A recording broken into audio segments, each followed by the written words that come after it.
What up? What up? Happy Friday, man. Happy Good Friday, by the way. How's it going, Good brother? Friday. It's Good Friday. We talk behind the scenes. My family is suffering some tragedy right now, so just keep your prayers up for my family. Definitely. It's Good Friday, and still a job to be done. So let's Well, get it. like I said, man, prayers up to you and your family and appreciate you doing the show, You under know, these circumstances. Everybody in the room say what's up. What's up, guys? of Terminator 2 is in here first. All course. day.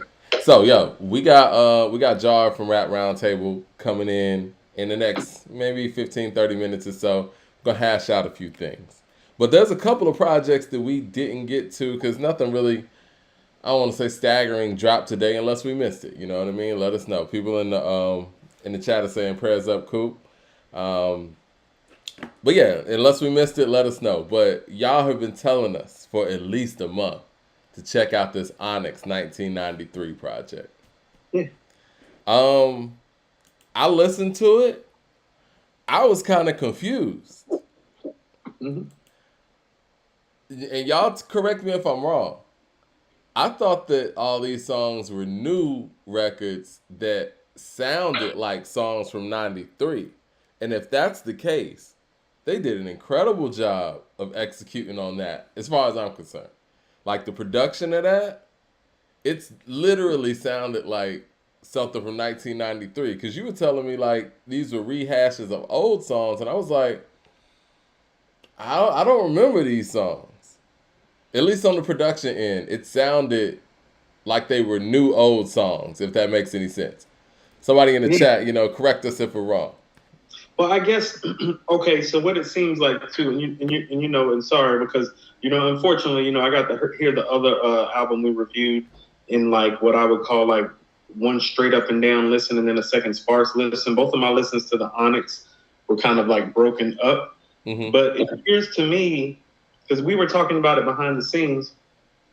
Conceptually, I was thinking it was a concept album, but I think the concept might be just to bring back that 1993 feeling, I guess. Right. And maybe that's why, because some of this stuff just seems kind of like I've heard it before. Like Just Slam is obviously a remake. Fight the Power is obviously a remake. And Well, I that's mean, not it's necessarily, their Just version. Slam. Right. It's their version of it, though, right? Like, Fight the Power is kind of like a sample in there. Yeah, it's sample, but what I'm saying, that's what I mean where it started losing me. It's like, okay, so are y'all trying to bring back the feeling of 1993? Or y'all talking about y'all in 93? Or y'all just sampling records from 93? Because Fight the Power is 1989, 1990, correct, Mark? Right. No, I Right, think so that like, they would just. I think that was just the name of the song, and they were kind of, giving props to Public right. Enemy. Shout out to Johnson Daily Sports with the $20 super chat already early, talking about my guys Kendrick over Nas. Definitely joking. Salute to y'all. Who said something like that? Who's talking like that this early? Jarve ain't on here. He said, I just wanted to hear Coop go off on Kendrick. Listen, man, I saw Top Dog from TDE or Punch from TDE. He was like, what did he quote? I guess he was quoting, you know what I'm saying, since yesterday was the 5-year anniversary of Damn. He said, what happens on Earth stays on Earth. I almost forgot where that was from. It's been so long. But shout out to them at TDE, man. Looking forward to some new Kendrick music at some point, or not. Yeah, the game's been doing fine. But Okay, never mind. We're gonna get to it because it's like we've been waiting 5 years for a Kendrick album, but Mike, I mean the amount of people in the frenzy about a project that's taken 24 years for them to make the second go round of. We need to talk about it when we talk about the song later. are you It was talking about Black Star? Okay, yes. I want to ask people right now. It's like living in hip hop lore, like off of like quite frankly like 15 songs. Like we actually like need to address that. I think that's a topic in itself. You know what I mean? Like I think that's a topic where You would think that they put out a Roots or De La or Tribe like catalog the way people are behaving. you think that this Black Star hoopla is unwarranted. I'm saying how well deserved is it because they are being treated once again like they have a catalog that is comparable to the Roots, a Tribe Called Quest, De La Soul. Why? Where are the records? We do that in hip hop a lot. Yeah. We just need to talk about it because all I'm asking for is some evidence. Because Mike, I've been going around for about 2 weeks for all these people calling the album classic to start naming the classic songs, and everybody gets real quiet when I start doing that. Listen, man, let's be real. And we probably covered this in a previous show, but we need to update it. For the people who are listening live. Shout out to everybody in the room. Black Star's debut album, their only album, it's not a classic. It may be a classic moment to many because those two came together and what they represent for the Rockets brand and Sound Bombing, Lyricist Lounge and all of that. But musically, when it comes for record to record, it's not, we can't justifiably put it up against other hip hop classic albums and say on a not critical level, that's not the word I'm looking for, but just on a substantial level, song for song, quality level, that's the word I was looking for. Right. It doesn't match up. Right, because when everybody talks about this album being a classic, everybody talks about feel and impact, and I'm like, no, correct. I'm like, but what about the music? Because it's hip hop music, and so when we're deeming something classic, the first thing that has to be classic is the music, and then everything else needs to fall into place. If everything else is in place and the music isn't classic, it's not a classic because it's hip hop music. LP says, I'm a hip hop head and I'm not checking for that album. Listen, man, it's... But no, go ahead, Mike. I was going to say, I was going to piggyback on what you were saying. Impact, I would even kind of question that to a degree because in 1998, what kind of impact would you say that album specifically had? Most of that impact kind of directs towards the movement altogether with Sound Bombing, Rockers, and just how they kind of came in on a team effort. It wasn't that effort. Well, how about this, Mike? And if you're game and if we have time, what I would like to submit to people is that we're going to go through some other albums in the same realm or sphere of the type of hip hop that these brothers speak of, classic rap albums of that time, and we need to put them up song for song against it. I can think of some albums off the top of my head. I can think of 2 Roots albums that got released around that time, Philadelphia Half-Life and Things Fall Apart. I can think of 2 Common albums, One Day It'll All Make Sense and Like Water for Chocolate.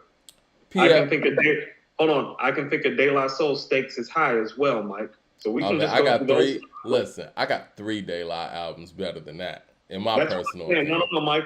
We got 3. You talking about 3 De La albums better than Stakes is High or better than the Black Star album? Better than the Black Star album. Oh, yeah, Mike, that's easy. I got 2 better than Stakes is High off the top of my head. Mike, it might be 3 better than Stakes is High. It might be 3. Right, that's what I'm saying. I'm being nice. So my whole thing about this is that like this Black Star album would probably be 5th in De La's catalog, but we're calling it a classic? I agree with you. PF Gaming with the super chat, he says, has anyone made an album better than Life After Death since Life After Death was released? That's a question for you, Coop. That depends on what you want in a hip-hop album. If we're talking about all the things that encompass MCing, then probably not, Mike, because I told you, as far as like overall mic performances on the mic on one album, that's the album. I'm not saying he's the best lyricist. He is definitely in the conversation with greatest rapper of all time on one album. But as far as everything that he gives you on one album, I don't think any one MC has given you that. There have been albums better since then, though. I would say Supreme Clientele was better. That was the first one that I thought of. I mean, it's not a lot better, you know what I mean? Like, I would say Kumana's better personally. Not a lot of albums. Yeah, I mean, not a lot of albums better. Mike, I was thinking the only ones that have legit arguments off the top of my head are Supreme, Aquemini, and I mean, different time, but Good Kid, Mad City. You think Good Kid, Mad City's better than Life After Death? I disagree with that. That's just. I mean, I would probably disagree too. And I'm about to say, and is the best Kanye album better than Life After Death? I would say, I personally think that The College Dropout could be better than Life After Death. It's another one of those projects. Obviously, the MCing's not, but it's another one of those projects where the songs did everything. It is, but okay. And then it's like you got depth in it when it comes to like a Jesus Walks and a Through the Wire. Like you do. Yeah. But here's the thing with Big is that he's so astounding as an MC and capable of making great songs that last the test of time. Think about this: Life After Death got released in 1997, and we are struggling like right now in 2022 to find albums that are better. It's and amazing.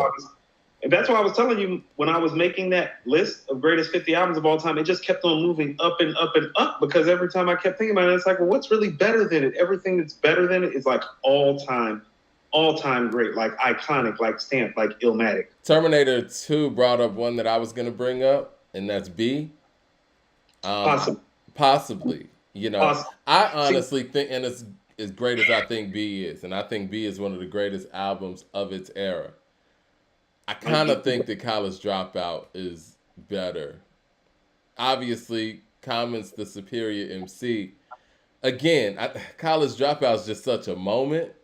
It's a game changer on so many levels. It is. It's a game. And then it has the hits too on top of that. And and it's like you don't have to really just lean on the hits for success either, because the non-hits are cult classics too. That is where it's very comparable to Life After Death, because it's like, well, you take Hypnotize and More Money, More Problems and Sky's the Limit off of Life After Death, it's still a flawless album. You know what I mean? Honestly, I think if you take Jesus Walks off, you know what I'm saying? Like, that album's not going to miss that. Well, here's what I'm saying is like, if you take those three songs, let's say you take those three songs off of Life After Death. Well, the singles then become like, I Love the Dough, The World is Filled, and Another. And Notorious Thugs is still going to get dropped. You get what I'm saying? And Kicking the Door and Effing You Tonight. You get what I'm saying? There's still just like stuff upon stuff upon stuff. The College Dropout has that feel. But what I would tell you is that there's something about B that feels better beginning to end than the College Dropout. B feels good beginning to end the way very few rap albums do. I agree with that. Now that I agree. And that's Life After Death included. We talk about beginning to end. Mr. Miller says, surely you're looking forward to hearing Mos Def again. Of course I am. But it depends on how locked in Mos Def is. That's the other part of it. Shout out to Blue Collar Hustler. Go ahead. I'm going to let you respond to that. I'm just trying to get to the super chats real quick. Blue Collar Hustler said Black Star's album wasn't a classic. The better word would be special, and introducing Kweli and Most and their subsequent careers added onto that LP's legend. Yes, I like that synopsis. Yeah, I agree with that. It's more accurate to like how things actually like unfurl. Yeah. Rigger Raw 7 says, "What's up, homies? Machine, the only person that reaches Life After Death level spitting besides Nas. Life After Death is in a class of its own. Real for real." It's very Mike. It's very doggy stylish. It's like I told you. It's like it's in. I mean, I think Conway the Machine has a skill set for a Life After Death. I mean, even though people might think otherwise, I think he has a skill set for that. I think this is another thing I think. And you know me, I'm a big Pusha T fan. I've said many times on this show, me and Pusha T share the same birthday. But I think from a versatility level and digging deep, Conway has that over Push. Conway doesn't have to go out there and do interviews saying that he's a coke rapper or being questioned about just talking about dope dealing. And that's where he's more big than Push is. Is that accurate? That is accurate, but delivery and delivery-wise, Push is more in pocket and closer to Big. I agree with that too. But here's what I'll tell you, and here's what's special about Big that people keep forgetting. It's not the singles. No. These are some of the best street records ever on a commercialized album. What's Beef? Kicking the Door. You're Nobody Till Somebody Kills You. My Downfall. The 10 Crack Commandments. Niggas Bleed. These ain't soft records. Somebody Gotta Die. This is some street shit. Last Days with the Locks. This is some of the best street shit ever. And so, all respect due to like all the guys we just named, they haven't proven that they can hit that level. Big consistently hit that level because guess what? We can go to Ready to Die. Everyday Struggle. Warning. Give Me the Loot.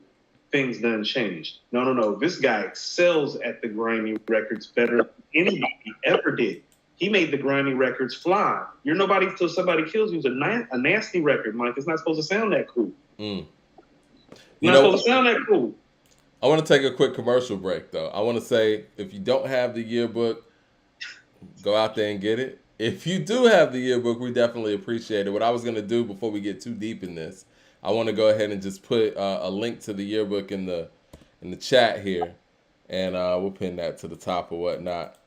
But yeah, if you don't have the yearbook, go out there and get that, man. That'll give you everything that you need to know about 2021 when it comes to hip hop, and we also have the 2020 one out there as well. I'm gonna go ahead and pin that to the top, and we really appreciate the people who went out there and purchased it. Hope you're enjoying it, and we will love your feedback as well. But no, you're right. The balance that Big gave is super special, and it's something that I don't think we've seen since. I think the closest again is Jay, and but I just think that. And we're going to get into this conversation when Jarv gets online from Rap Roundtable. I just don't think that Jay's best records are, his hit songs. I think his best records are the core records, the B-sides, excuse me, or what he considers the B-sides. That's why he harps on the B-sides. That's why he did a whole B-side concert. But I know Jarv is going to say, these songs were for outside and yada yada. But, listen. Mike, those joints didn't age as well. They didn't.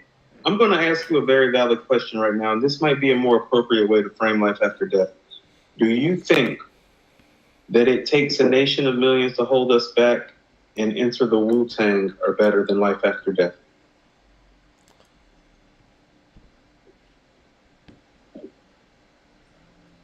I think it's hard to say they are. If someone said they are, and I think that me personally, I would probably play those two albums before I would play Life After Death. But when we start breaking it down and start talking about all the different things that were done and done well, it's kind of a hard argument to make, especially when you talk about one man. Now, this is what I will say about It Takes a Nation.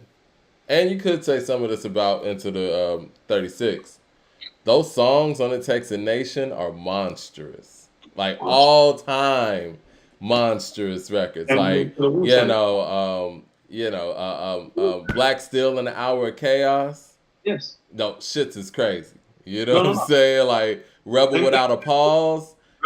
There's not a Rebel Without a Pause on Life After Death. No, just like, no, there's not a Cream on Life After Death. It's not. No. So what I would tell you is that whoever made that comment about has there been a better album than Life After Death, Mike, I think they might be right. I think Life After Death might be the last top 10 all-time rap album that's been made to get slotted in the top 10.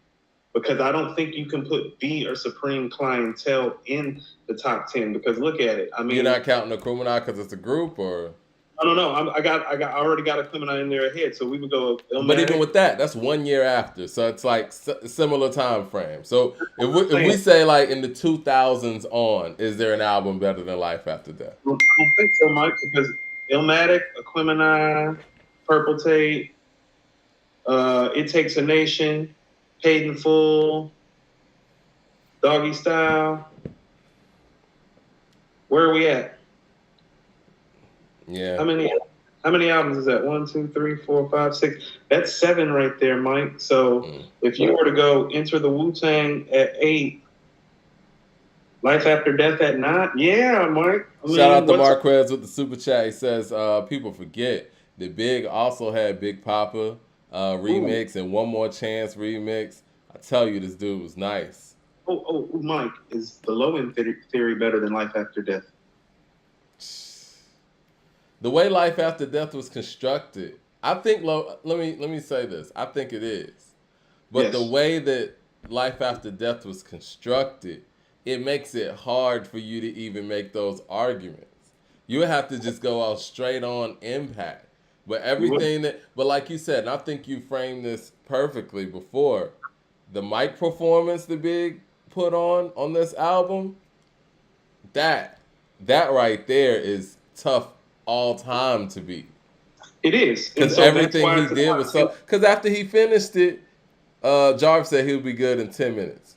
Okay. But he said, but after he finished it, he told Primo, or at least Primo said the Big was like, I'm the greatest ever. I mean, when you've recorded all of these songs in a duration of time to put on one album, it had never really been done like that, at least to that level, on a Supreme MC level. So I could see how he felt that way.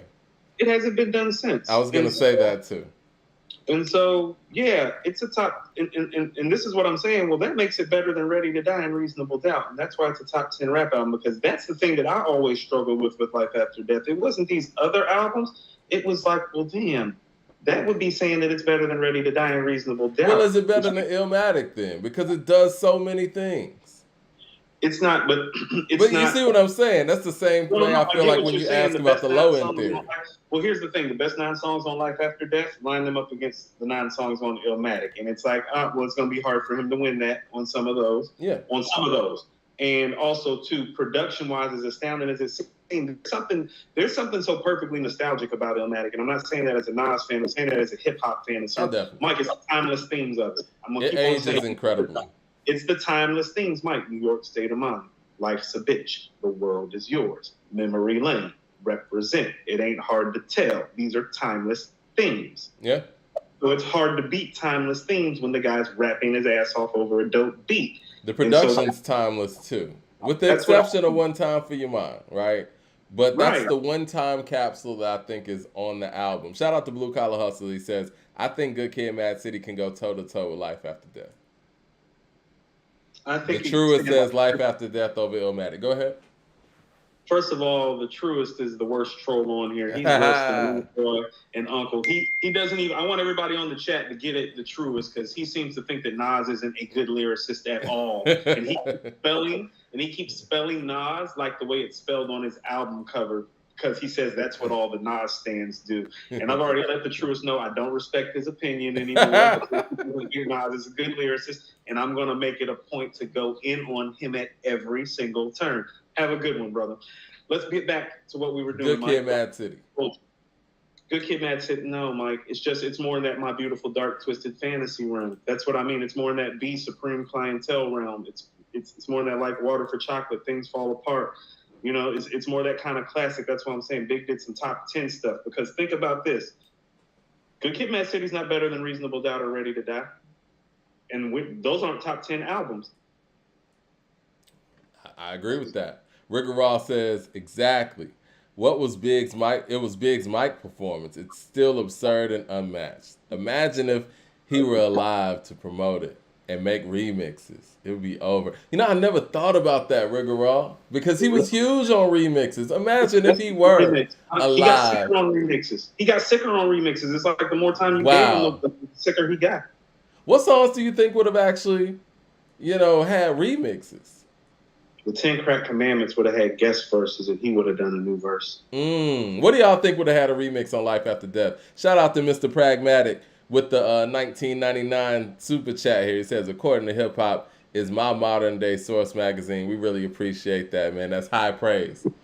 I know Benzino's had a week, but Source was the shit back in the day. And shout out to Benzino because he's a part of history, regardless of anything. But yes. What do you think would have had some remixes? You said the 10 Crack Commandments? I think Hypnotized Death. I think we would have got a More Money, More Problems remix. Maybe. But it already had 3 people on it. Because I feel like Kim would have been on whatever remix was going to be. Because Kim was a remix killer too.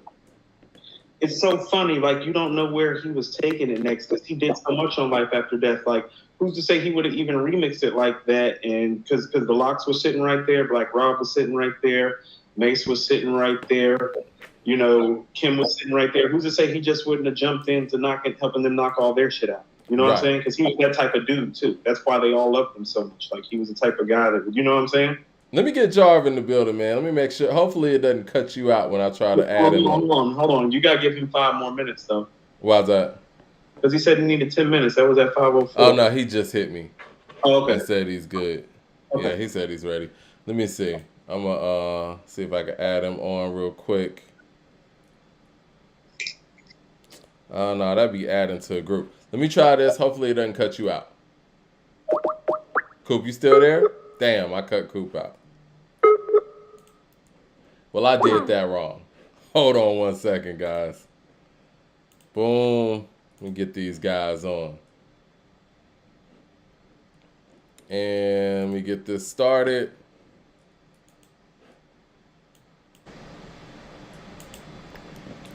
I done cut Coop out. Let's see what some of the people saying in the up. Nasty Girl and Fucking You Tonight definitely would have had remixes. I definitely could see Fucking You Tonight have a remix. Big and Black Rob. Why y'all hating on Kendrick so much? We're not hating on Kendrick at all. Hold on, let me get this. All right, cool. I think both of them are coming in now. We not hating on Kendrick at all. We love Kendrick. Huh. Let me see. Ring the group. Oh, okay, there we go. My bad. Technical difficulties on my end. I'm sitting here trying to do too much at one time.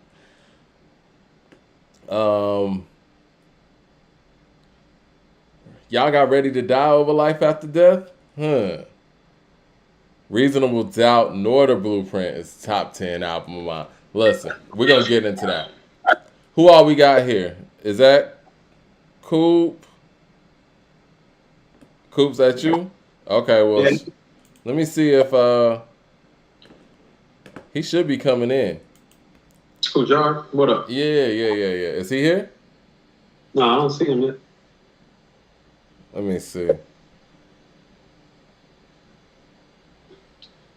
We're going to get this right. We on break? No. Let's go. I mean, we're still live. But, oh, we are? Yeah. I was about to eat, put my feet up on the table like it was about to. Harry A said, y'all need a producer. We do. We're taking applications. Send applications to info@accordingtohiphop.com. Yeah, we'll definitely do that. We got some things in the works, but people are saying Effing You Tonight would have had a remix. What do you think? No. I'm with that. That's what I'm saying. It's big, so you never know what you would have gotten. That's what I'm saying. Like 10 Crack Commandments for me would have been the best one to remix because it would have given him an opportunity to get like the crew on. Like that's something he could have thrown Jay on, thrown the Locks on, thrown Rob on. Like that could have been a posse cut. Can you imagine the 10 Crack Commandments as a posse cut where everybody's taking like a crack commandment or two and flipping it or doing their own crack commandment? Like imagine Jay and Big doing a back and forth on the 10 Crack Commandments. Oh man, that would have been crazy. I'm about to send him That's a link, man. So I look at those street moments like that. The singles already bubbled, man. The singles did what they were supposed to do, in my opinion. So you think the street joints would have been the ones that got some remixes?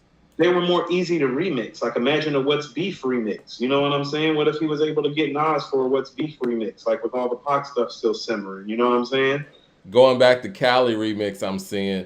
I think the other thing is people have to understand is the fact that on not Life After Death, Ready to Die, we got remixes because some of those originals didn't turn out right. Is that fair to say? Not right. It's just you want to know it, and here's where Puff is a smart dude. Yeah. He's a really, really smart dude. He saw Big getting better before all of us. That's really how these remixes happen, Mike, because it seemed like every time you heard him on a remix, he was a little better as an MC. You hear him on Big Papa, it's like, that's dope. The dude that's on the Big Papa remixes. You know what I mean? Not the Big Papa on Get Money. No, you're right. On the remix is spitting better. On One More Chance, is he spitting? Yeah. Is that a classic song already to die? Yeah. Is it the One More Chance remix?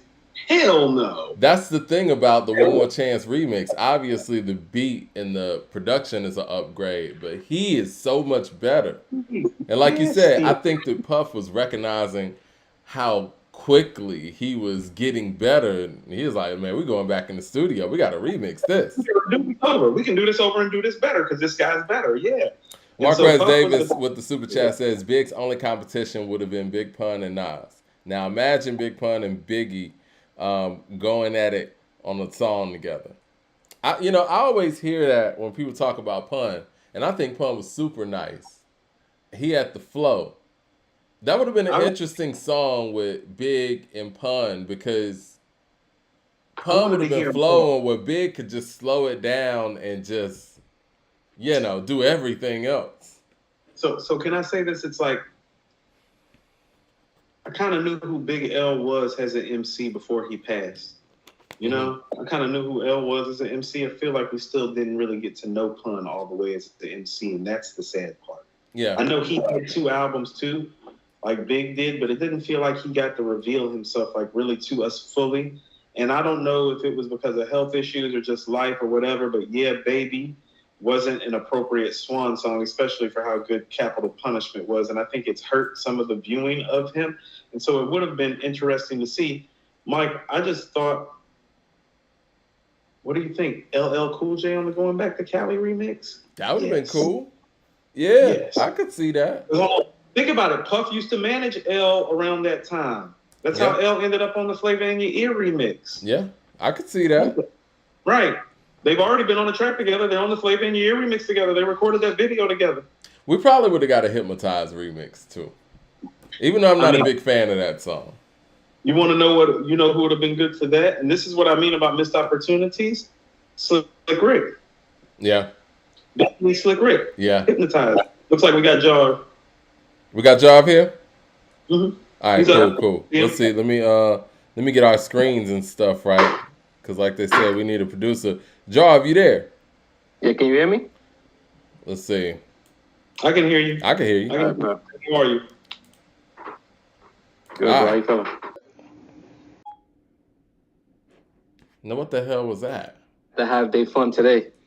Yeah, good to see you. We were just talking about Big. Y'all been having what's going on. I love this game. Right.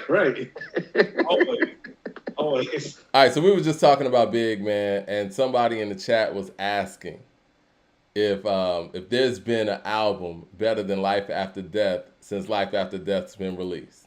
You a big Jay-Z fan, you from Brooklyn and everything. Does Jay-Z have a better album than Life After Death? Nah.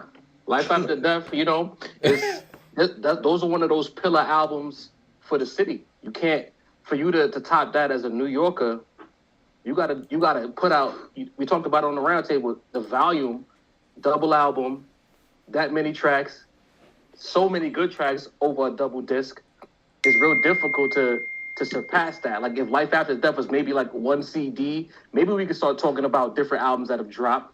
But it's tough. Guys have tried. They've come close. Blueprint 2 was a massive failure. He tried. He failed. You know what I'm saying? So it's like, nah. For me, I can't put anything above Life After Death. It's real difficult to say that. I'm surprised. No, I'm not surprised. So Jarv, that's not just like for the town, like that's for hip hop, because I was kind of expressing like similar sentiments. Like that's not even a New York or a Brooklyn thing. That's like an MC thing. It's like nobody's really topped the mic performance. Right. Has anybody topped the mic performance in your opinion? The microphone performance? Of Life After Death? Yes, on Life After Death. I mean, like bass, like you mean like the rapping, like has a person out rap Big on their project on Life After Death? Is that what you mean? I'm not talking lyrically. I'm talking about the totality of everything that encompasses MCing, like everything, top to bottom. Like he did the singles, the versatility that Big showed. I might overrate Biggie, but we talked about it. I just feel like what he did through 2 albums with his skill set is hard to match. Like to me, Biggie is the blueprint for the East Coast rapper. Like a lot of guys get their sound, especially if you not the drill guys, but anybody else from our ilk. If you rap a certain way, Biggie is your template. And if it's not Big, believe it or not, it's Nas. That's just the reality of the situation. Some guys, if you say you're inspired by Jigga, if you're inspired by Jigga, you're inspired by Big. That's just the reality. Okay, so but wouldn't you say that even goes back like to Kane and Rakim and G-Rap then in that regard? Forefathers, the Shoguns, absolutely. Right. Yeah. Okay. So that's a conversation that's had up there too, because we always have that conversation. It's like, oh, you can't like Nas and like Big and like Jay and not like G-Rap and Kane. Right. Like you can't look at Nas and not talk about Rakim. Right. Ross says Biggie and Pun would have made New York City spontaneously combust. Listen, you know what? This is what all right, we're going to talk Big, J, and all that. We can go on and on. I want to talk about this Pusha T thing and Drake, right? And I figured that we could get all three of us on here to speak about this, and then we'll talk about some other things too while we got you over here, Jarv. Drake just recently went and Pusha T. I put the lyrics on the screen for the people over here. He said, "My urges for revenge are uncontrollable. I know we're getting older though, yeah, but I gotta get a nigga back for that. It's a non-negotiable. It's not even debatable. All I hear is plug talk coming from middlemen. All I hear is tall tales coming from little men. If I see you, I spit in your faces. Daytonas with the green faces." Now this is coming from a leaked Jack Harlow song, and I want to know what y'all think about it, man. Like, what do y'all think about Drake jumping in the ring 4 years later? Well, you want me to take that, or you want Coop to take? Yeah. You are a guest. Rap round table Coop, in the building. I feel like Coop and Mike D feel the same. You get a situation where 4 summers ago, we got what we wanted as far as a battle, because you go back all the way to 2011, 2012, the shots were being fired. You go back, you hear Mr. Me Too even when it was started off with Wayne before Drake decided to get in people's business. This has been brewing for a long time. We had Exodus, was it 2312, whatever the name of the record was.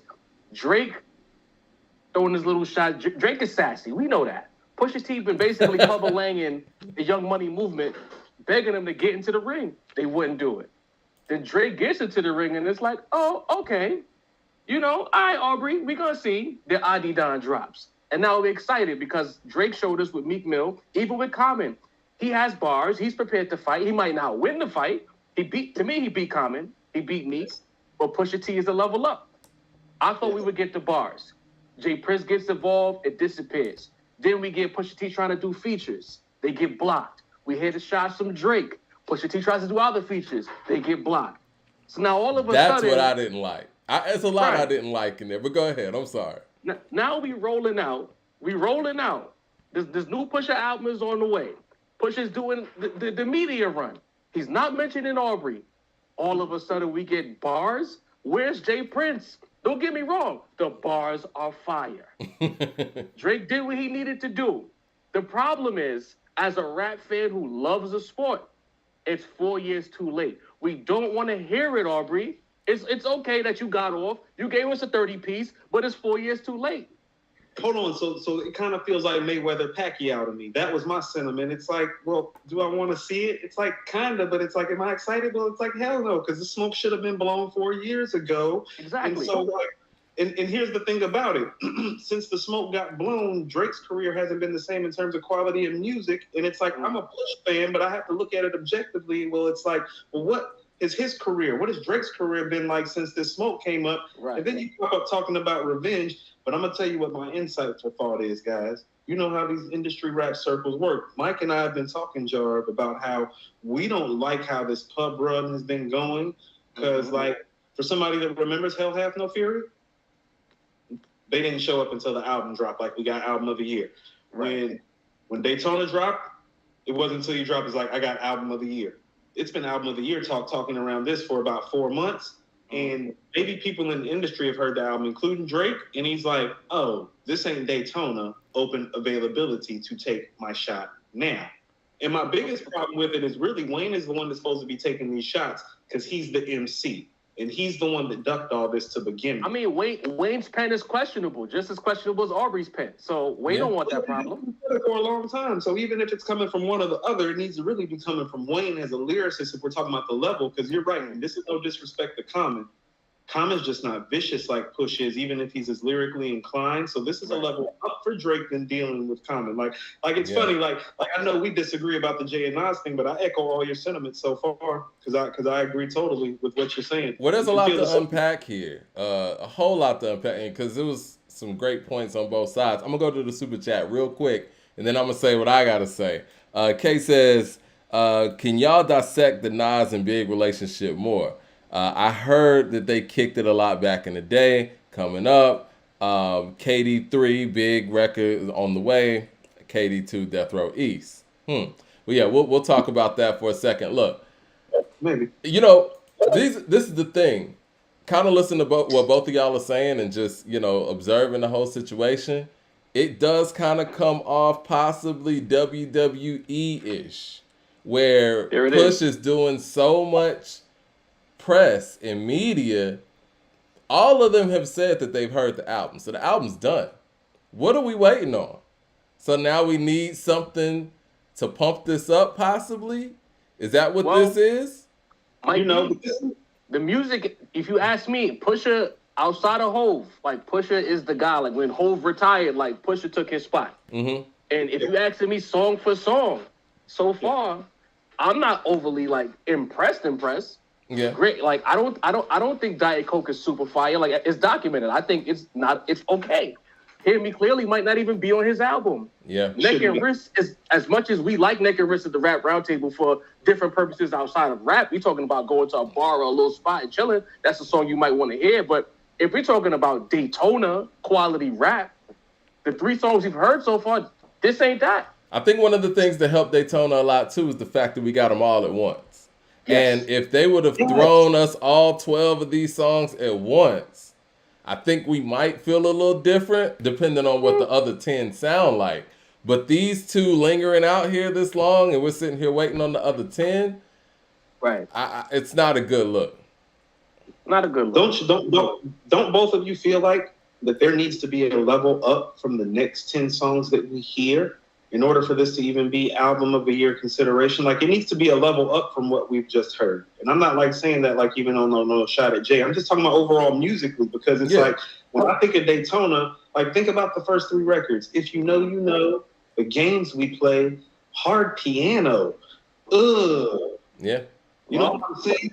He's coming in nasty. And it's like I don't hear that happening. Well, you got to think about what Pharrell said about Pusha being a mixtape rapper. The first time I heard those quotes, I got petrified immediately, because one thing we liked about Daytona was how cohesive it was. You could tell that Ye and Push locked in, even though it was only 7 tracks, there was a beginning, a middle, and the end, and it all came together. You having 2 different distinct sounds sonically coming together to make a body of work, that almost never works, especially as distinct as what Ye is and what Pharrell is. Yeah. Right. And so, Jar, I want to say this because we had talked about this on the last podcast. Part of my problems with it is like, well, where's Chad? Because it's like when you guys made Lord Willin' and Hell Hath No Fury. Like I know the beats I heard on Hell Hath No Fury. Y'all weren't having those conversations then. And I've even told Mike this, and I don't know how you feel about it. I still think Hell Hath No Fury is a superior work to Daytona because it's more complete, more songs. That's their magnum opus in reality. And so who produced that magnum opus? Chad and Pharrell. Yeah. And so it's like, well, if you got a problem with the Coke rap, it's like, well, that obviously hadn't went anywhere. So go get Chad, because apparently that worked well with Hell Hath No Fury. I just think that this is all remnants from the Drake Pusha battle 4 years ago. Drake basically felt like, who is this guy? I'm bigger than him. Pusha T won decisively, knockout blow. But the general consensus from Twitter was, he's a nobody. Drake, even in defeat, Drake wins. So Pusha T probably feels like I need to have a bigger Q rating, so the next time I drop some music, I get more respect. We got Coi Leray saying he's a nobody. Nobody listens to Pusha T. Rappers hear that. They feel away. They want more adulation. Yeah. They don't do this for 5 people to buy it. You know what I mean? They want more people to support. Well, the numbers music. don't mean as much anymore. Hold on, let me get to the super chat because it kind of piggybacks on somewhere I want to go with this. Blue Collar Hustle says Drake is trying to come back now. It's like Jay-Z when he was trying to come back for the Nas thing on Blueprint 2. You lost, bro. Let it go. Your L is I wouldn't say that because history. Jigga and Nas traded shots all 2002. Jay ain't wait 4 years to talk about Nas. Right. No, but it's like, because the Blueprint 2, though, Jay was coming real hungry. I will say that. See, but that's what I mean, though. So that's not even comparable. Like Jarvis said, it's because, like, no. Those dudes started taking shots and it started getting active. They were actively taking shots. Be like, oh, he said what? Be like, okay, a couple months would go by. And you got to think a couple, 2, 3, 4 months back then is like 2, 3 days now. Yeah. It really is. So you would hear, like I told Jar, me and Mike just talked about the fact that it's like people have this idea that like Summer Jam happened and either happened like a year or 2 apart. It's like it happened in a 6-month span where it's like you got Summer Jam, Stillmatic, Diss, Takeover, Ether, and Super Ugly. You got all 5 of those moments in 6 months in rap in a time where it wasn't going digital like it is now. Exactly. So Can't forget all those times when they would go to Hot 97, the little subs that was being thrown on the Flex freestyle. The There was a lot freestyles. of bars, the clue tapes. There was a lot of bars being tossed back and forth. Well, I think where Blue Collar Hustle's coming from is the fact that I think that these numbers just ain't enough for Drake anymore. Drake wants the credibility. And the only way he's going to get... You can't undo the L, right? Right. Not 4 years later. Drake has to rap. He needs to give us a rap album before we talk about credibility. We ain't doing those yet. You don't get the skip. Oh, you don't, Mike. We just talked about the quality of music stuff with the whole Black Star thing. This is what I mean. Well, you don't get to skip steps and be the hit maker, the hook guy, and chase the fame, and then pop up and be like, I want street cred as a rapper and a dope lyricist. It's like, well, you didn't care about that at all. And you got waxed by one of the best street rappers and lyricists ever. You had so nobody chance. wants you anyway. It's like you've had plenty of opportunities to prove you're that guy and to be that guy. And so it goes back to what Jar said. It's like, well, nigga, you got to make a rap album, like a rapping ass rap album. The guys at the rap table, and according to hip hop, we're gonna talk about on some rap shit. It's like, yo, did you hear when Drake? Like, cause he has moments like that where you know he's capable, like 0 to 100. But we don't have an album of that. Man, he hears what J. Cole's doing right now. Yep. He's not Cole. Yeah. J. Cole's his guy. He's his peer. And he hears what J. Cole's doing on all these records, and he's spitting. He is, but he can't do that. He can't. Everybody's pen is leveling up right now, and nobody want to hear this singing. We don't want that. You got to rap. Yeah. Now, if you want to continue to be on the pop charts, cool. But you are, like you said, Jarv, you already took your L from Push. You can't undo that. This is too little, too late. Now, I hope that. Do y'all think that Push should respond or just leave it alone? Because I don't think he should. I think it's in his nature. I want the boss. Yeah, I think it's in his nature to respond. I don't think he doesn't know how not to respond because he's old school in the fact that he just digs the competitive nature and fervor of it. Like, he's one of those guys. It's like, no, he likes the fuck you competition idea of it. And so, like, he's with it, like, just because. Like, he's in the competitive spirit of it like that. He's old school. Like, he's like Nas and Jay in that sense. It's like, no. Those dudes, and I've told people this, it's like, if you go listen to their records, they take shots at a lot of guys. They really don't let any shot slide. They don't let any shot slide. Like Nas is just more seamless with it. Jay's like, I'm king, fuck you, fuck you, fuck you. Nas is like, da-da-da-da-da-da. But they're doing the same thing. They don't let no shake ass. Push is the same way. He's just overt with it, more like Jay and not subtle with it like Nas, but old school competitive in that nature. Well, let me ask you this. I mean, and if you listen to rap, like Drake and Pusha never stopped taking like shots. It just wasn't as overt. So I fully expect a Pusha bar. It might not be a whole song, but there'll be a couple of bars dedicated to that man because he has to. It's for the love of the game. Well, if the album's done, he might as well put a bonus joint on there real quick. On some no Vaseline type shit. That's probably why we haven't gotten the date. The invoice cleared to talk about the WWE talk. Maybe the good music invoice cleared. Yeah. The record leaked. Now Push can drop his response and we can talk about it. I was about to say, I know there's some already body you shots waiting on this album now because of how long that it's taking. Well, I know there's got to be some already bodied you shots. Let's keep it real though. If Pusha drops a freestyle or just a record or whatever, and it's addressing this, that'd be better and more promo than any of these interviews that he could ever do. So here's my problem with the rollout, and here's how I know that Drake's heard it. And I'm not being funny when I say this. Of course he's heard the album. Hold on. Didn't Charlamagne say that he heard it? Yeah. Then Drake's heard it, and that's why Drake's taking these shots, because Push is the type of dude, and Jarvin knows this too, that's what I'm saying. Well, he's always taking shots. Drake's probably heard the album. There's probably already some shots on there where he's like, yeah. You know what I'm saying? It's in his way. Well, we just lost Cool. But I mean, I agree with what he's saying. I think that this guy, that middleman talk, basically trying to say Push is a fraud. He's been running with that narrative for about a cool 2 years. Push is not gonna go for that. And it's just like most of rappers, when they look at Drake, they don't respect him. We've heard all the stories. Yeah. Like, you can't talk a certain way to certain people in that space and not expect a response.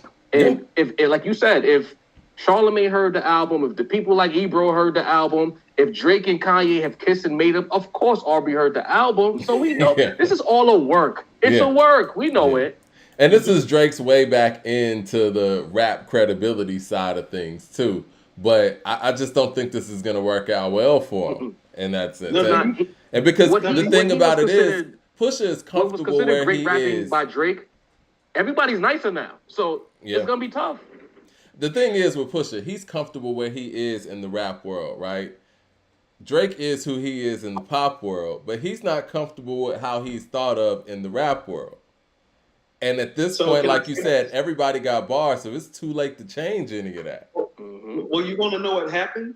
The pandemic happened, and real rap and lyricists and MCs popped back up, and it invalidated a lot of this industry pop, sing-songy bullshit because the dudes who've been outside during this pandemic have been on some rap shit, which has turned hip-hop back into that. I think all three of us are happy about that, but guys like Drake suffer when moments like this happen in hip-hop culture. And as funny as it may seem, it seems like people like Kendrick are suffering during it too. Well, with the clubs closed and no bars, I don't know. you couldn't Kendrick go came out. out last year, gave us a fire verse and won a Grammy, even if we don't care about the Grammys. You think that was a fire verse? The song was really good. That's not a fire verse. You like that verse, Jar? Fire verse? You thought the verse was fire? Listen, cool. I understand.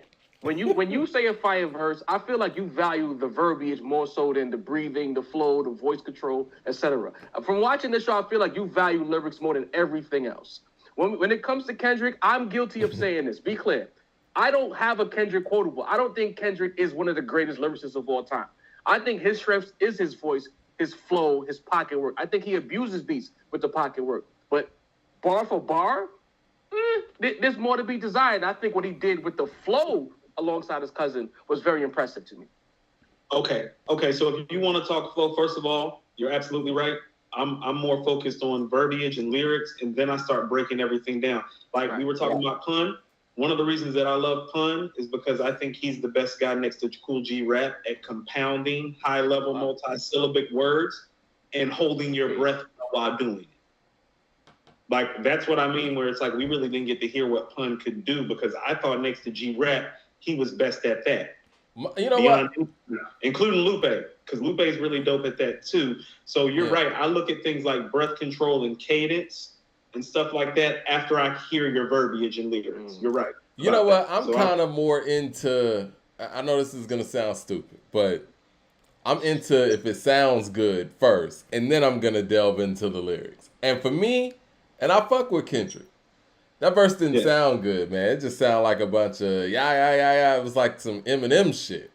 Wow. Yeah. That's Mike slanderous, Mike. No, Mike don't like it at all, John. I'm not going to be riding around listening to that. Wait. Time out. He thought it was trash. Y'all killing Kendrick like that? And I no, not Kendrick in general. Just that verse. On my head. This is ridiculous. Wait a minute. No, just that verse. Not Kendrick in general. It's I think what Kendrick does, man, it's kind of like when Nicki gets into all those voices and all those different, like, you're doing too much, man. Just so rap. you didn't like Busta Rhymes, Mike? I love Busta. So what we doing? It's not the same, man. But you know what? Hold on. Let me rewind. I love Busta on ELE. Mike. I love Busta on ELE. For a second, because when he said Busta and said something about the voices, I kind of felt something inside right quick where I was like, I hadn't thought about it. Busta was all about the voice and the characterizations of his words. Busta can spit though. I think Busta had the other part about Kendrick, his voice isn't strong. And I think Busta had a strong voice. Come on, y'all. Y'all hearing this, right? Hold on. Jar, you said something about how you don't feel like Kendrick has any quotables. You don't feel like feel or element off damn or quotable? You know what? It's probably the New York bias in me. Like, what I think are bars. When I hear Kendrick rap, that's why I always gravitated more towards Schoolboy. I felt like Schoolboy said things that were harder to me. Schoolboy, yeah, he fucks with Schoolboy too. Rapper. He's more of a rapper. He's a rapper's rapper. Yes. Yo, Clayton says with the super chat, he says all the J. Cole features from the past 6 months are better than anything off of Certified Lover Boy. Drake can rap, but right now he's on autopilot. He ain't got no quotables on Certified Lover Boy, and like somebody else said in the chat, Certified Lover Boy is not a good album. No, it's bad. You can't jump from Certified Lover Boy to want to jump in the ring with Pusha T 4 years later. Hold on, Certified Lover Boy was late summer, correct?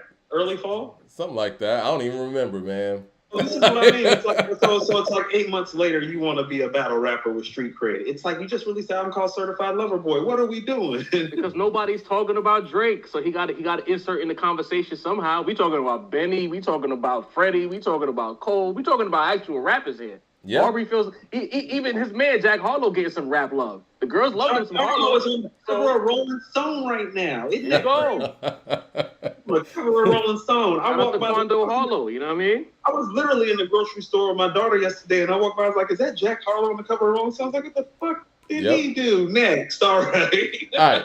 I got a question, man. And this is specifically for Jar Rap Roundtable. I know y'all recently had an episode talking about Jay-Z being overhated. Yeah. I'm going to ask you straight up, based on what Nas has done with KD 2, and now Magic, do you still have Jay-Z ahead of Nas on the all-time list, and why? And this is where I know that there's certain people like Miss Mo, hey girl, I see you in the chat, that people don't pay attention to what we say. They just get mad and they start typing. Okay. I said early January or late December. One of those episodes I said it was after Magic dropped. I said Nas is in front of him. I said that. The Nas hater. Wow. I said right now Jay has to drop an album because what Nas has just accomplished, you got to put Nas in front of him. Because it's real loud. Because we talked about it. Shout out to Sincere the Rap Snob. No one has had this late career prime. There's no rapper that has done this yet. This is a first. This is history making. I said all of this on a podcast. People is like, oh, you hate Nas. I'm like, bro, I don't like Nas. I don't have to like Nas. You have Coop here. He loves Nas. Job doesn't like Nas. But I'm not above giving credit where credit is due. Right. That three-peat is very loud. It's the most concise three-peat we might have ever gotten from a producer-rapper combination. Point blank, period. What's KD3 is on the way, a Jay-Z fan could say that. And if KD3 is anything close to what we've just gotten from them, Jay-Z has to drop.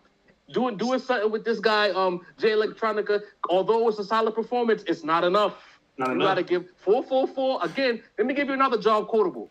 When 444 dropped, Job said, me, the Jay-Z stand, if this is what Jay-Z sounds like now, I never want another Jay-Z album. Oh, so you don't like 444 either? They say we're crazy. It's not Hold on.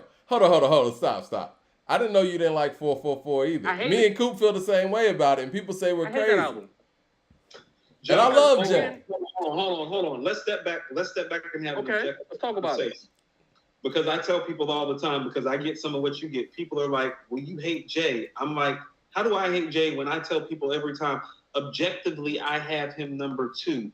On a bad day, personally, I have him number 5. Jar, cool. You suffer from the same thing I suffer from. We'll give the compliment, but the slander is too loud. Because when you slander Jay the same way I slander Nas. Hold on. But how slanderous are the things that we say? Because like when we had this debate, you talked some things about Nas's flow and how it used to be as opposed to Jay's flow. No, that was valid. That's how Jay ended up in the lead, actually. And that's what I'm saying is like, well, the objectivity sometimes get lost because what I've been telling people is that, well, I don't hate Jay. I just know what I'm hearing.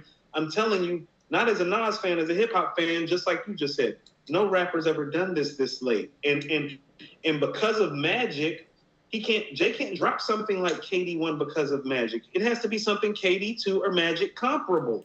Like KD1 or multiple efforts. Because he's raising the buy-in right in front of you. I'm not saying I don't know if he can do that, Coop. Only because now we got to start talking about other aspects. We know these guys are skilled rappers. We know that. Throw that out the window. Yeah. It's about where they're at in life. Jay-Z, sorry guys, I'm going to talk about money for a second. But Jay-Z is a billionaire. His life is amazing. Different. When we were He's a younger, family man too, and we know rappers. Some of you guys, y'all were rappers. Y'all understand something. When you're young and you're hungry, the rapping is just better. Or if you have a point to prove. When Nas dropped King's Disease 1, he heard the noise. That Kanye album wasn't good. He heard the noise. Lost Tapes 2 sucks. Lost Tapes 2 sucks. It's a whack-ass album. When you have that chip on your shoulder, it increases your performance. Jay-Z has nothing to prove. He's a father of 3. He's courtside at the Nets game. I don't know if he has that in him. People who said 444 was a great album and they've never heard Jay-Z so vulnerable, that's cool.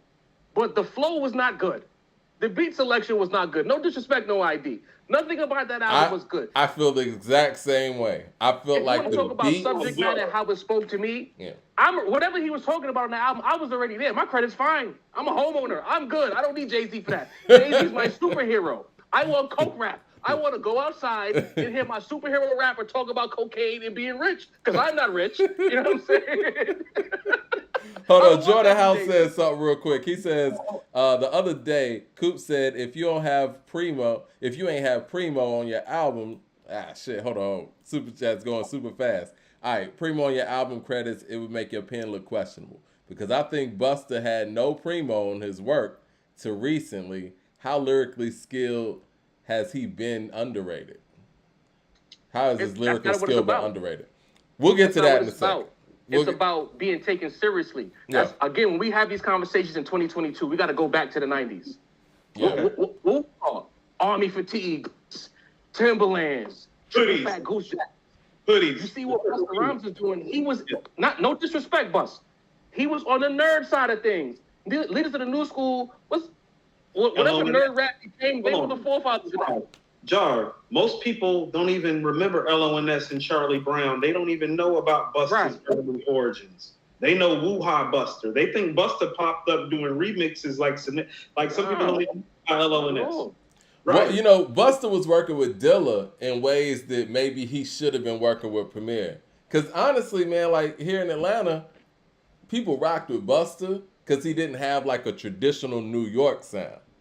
I mean, I was one of the weirdos that was listening to all the New York shit. I mean, I was heavy on Wu-Tang and, speaking to science, and they looking at me crazy. That don't make you a weirdo. You know good music. No, I'm saying I was a weirdo to the people down here. You know what I'm saying? No. But they didn't consider Busta that. You know what I'm saying? And Busta really didn't have, he had a New York swag, but not really a New York sound. And so maybe that's why, he didn't get the Premier stuff like he should have. I mean, he did get Easy Mo B, and he got Dilla. Look what was happening. You had Mobb Deep, you had Nas, you had Wu, you had Big. Yeah. You had something level that was so raw that a Busta Rhymes, he had to wait his turn. I want to get back on this 444 thing because it's interesting because we all feel the same way about 444. Well, here's the first thing that I want to say. It's like no disrespect and no ID, but it's like kind of disrespectful. Those beats are bad, and that's the main problem with the album that I've always said. And I've always been the first to say, well, the number one problem with the album actually isn't Jay, it's actually the beats. Well, see, it's kind of reminiscent of the 18th letter once again, where it's like, well, why'd you give this great rapper these type of beats to rap on? It's, you know what, for me, it's both of those things because when it comes to Jay, at least for me, I like the powerful records, and that comes from the production, and that comes from his speaking. If you want an example of that, you don't know. You don't know. That's TSA. Power. Ain't no power in 444. And that whole vulnerability is cool and all, but, I ain't even gonna front. I like parts of Everything Is Love because it was Jay talking like Jay again. The album he did with Beyonce, he was talking his shit on there at least. Hey, I catch flack for this every day, but Magna Carta blows 444 out the water, honestly, just with the Sonics. Now that I disagree with. Sonics alone. It's a better album. Both of those albums are at the bottom to me, but here's what I'll tell you. And you tell me what y'all think about this. Jay is the type of MC that he's kind of inflectional with his emotions, and so you have to give him beats that bring those inflections and those emotions out of him. It's part of what makes his delivery so sick. I keep on bringing up that last verse that I love the dough, Jarv. You know what I'm talking about? Where he goes, miraculous, pockets stay full, niggas skip the bulk. When he's like that, he's hard to beat because he's inspired, he's inflecting. The beat is making him do things vocally. He thinks of a musician like on a level that Nas and Rakim do. So when you just give him these rudimentary beats, well, you're taking away what he does best: interpersonal, conversational, flow, and delivery. You got to give him. You got to blame himself for that, though. Cool.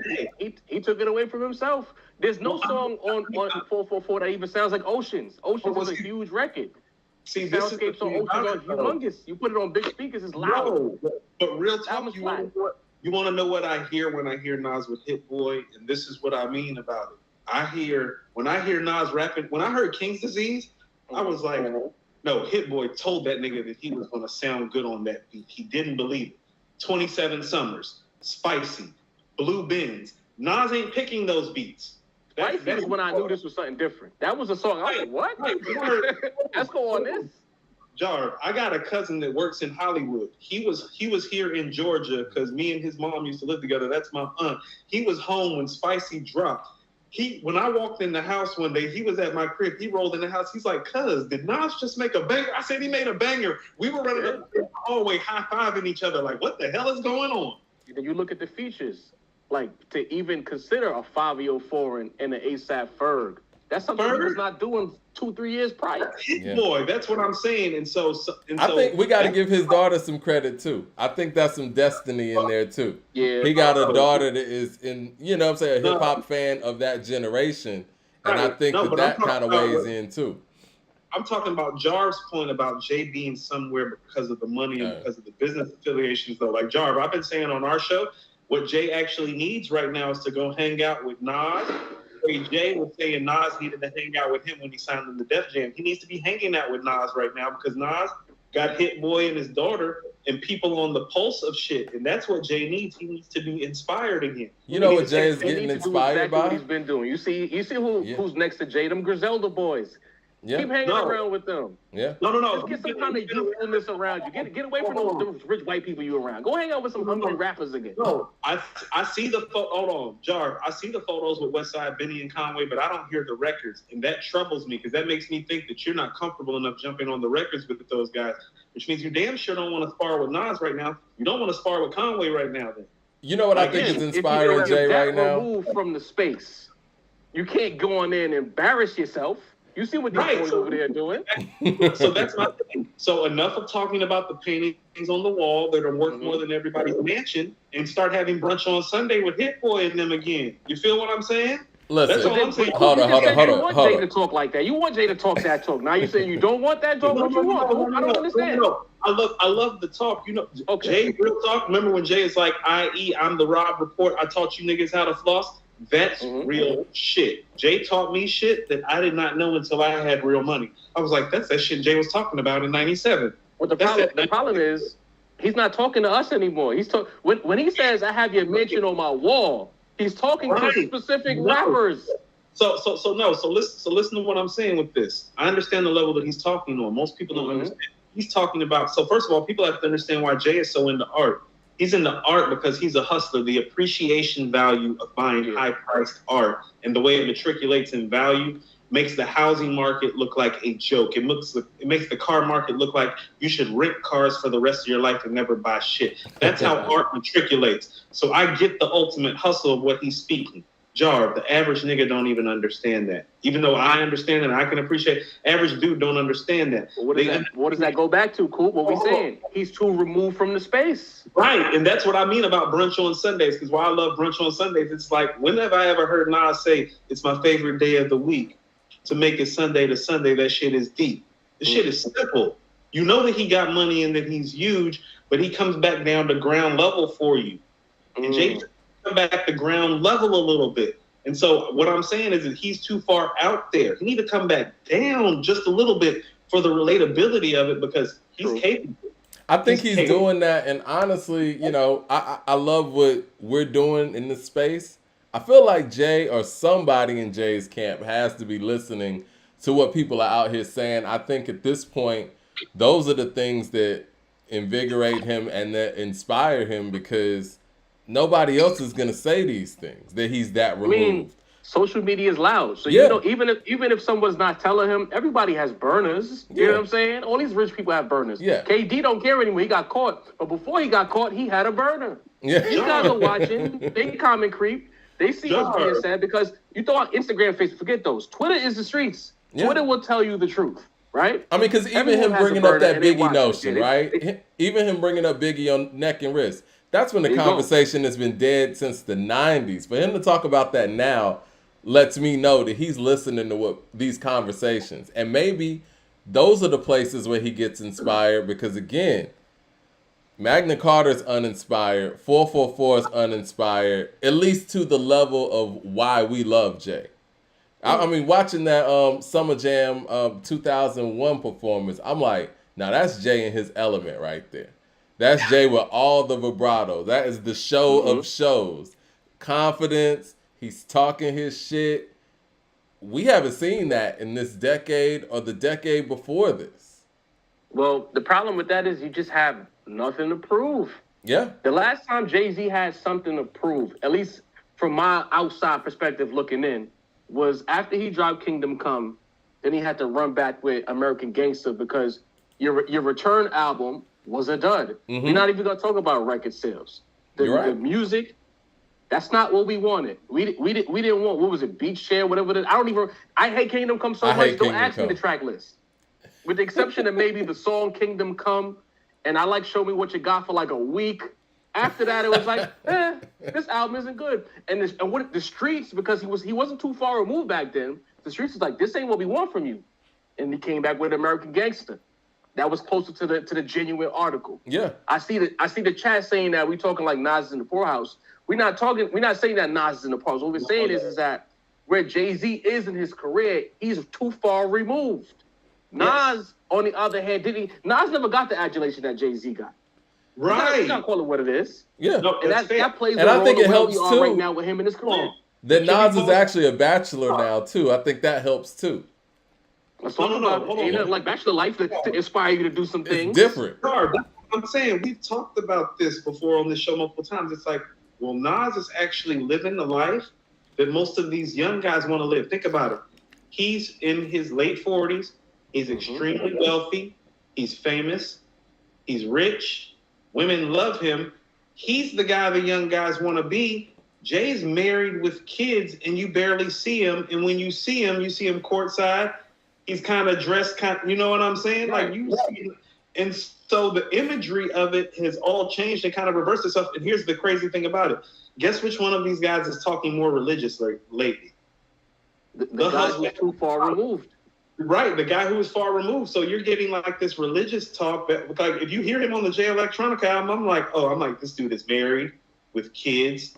He's been in repentance for the things that he's done in his hustling life, and you can tell. There's the whole.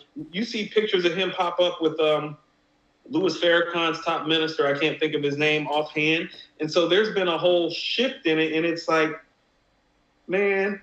Where's the guy that taught me the difference between a 4.0 and a 4.6? You talking about Reza Islam? He retired. Honestly, right. He got fat and happy. That's right. He moved to Miami. Like you said. Somebody said yoga Jay sucks. Wearing the LA cap. Like, we really got to start understanding where Jay-Z is at in his life. He's so far removed. Like Jay 5 years ago wouldn't have been at the Nets game wearing a LA hat. Like, he's not of this like that. He'll never lose the ability to rap. He was down here last night. Rich performances, I don't know. No, Jar, if he's coming back outside, he was down here in Atlanta sitting courtside for the game. I'm like, he hadn't made that type of move in years and going back. He's inspired because he hears the noise.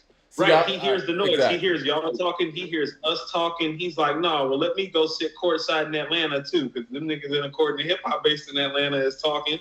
Let me show him that I'm outside again. Because we've been talking like the nigga ain't outside because he ain't been. And we not saying be outside because it's the healthy thing to do. We saying if you want to rap, and we're saying in this greatest of all time rapper conversation where Nas is taking the lead, that it's like, well, if you're competing for this title still, you better bring your ass outside. I think his biggest strength was the fact that the longevity. Never been a nigga that's good for this long. This hood, this hot, this pop, this strong. And the fact that over the past 10 years, all we've gotten was like Magna Carta, 444, Everything Is Love. I don't even like counting the Jay Electronica record because he didn't even put his name on it. You know what I mean? So, Mike D, you can't quote a Jigga bar from 2003 and 2022. No, I'm just saying, but that was his strength though. Himself because in that moment. Even then, though, his strength was in his longevity and the fact that he was on a run. But nobody had done what he did at the point of 2003. Straight up. He said that in a time where we were still on running back years, where the great rapper's average career was like 3 to 5 years. So when he's in year number 7, 8, and the run is looking like this, it's like, well, yeah. But I mean, him and Nas helped change this bar when they made the Blueprint 3 and Life is Good. Right. It was like, look at these old ass niggas. But when Nas did this little run, he's part of his problem. He's part of his problem. The Blueprint 3 and Life is Good is part of what changed things because they were supposed to be done. And when they made those out, it's like, this thing ain't done.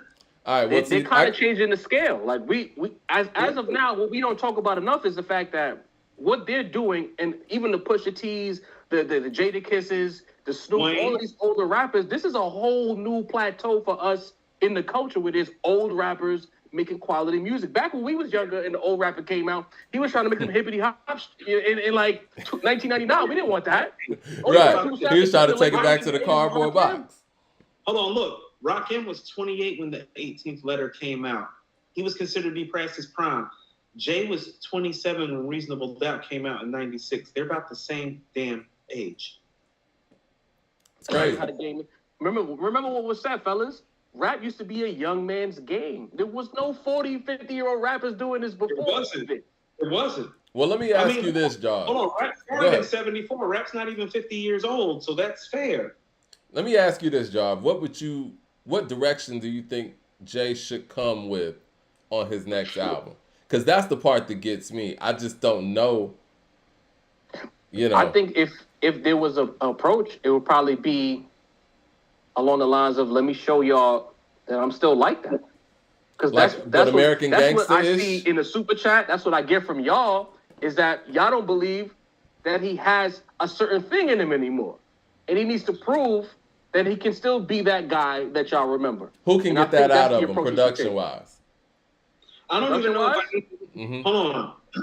I don't know if I need him to be that guy, Jar, but this is what I mean. Like, Nas isn't the same guy. Like, on Magic, I don't hear the guy that made Take It in Blood and Silent Murder in the Message and I Gave You Power, the person.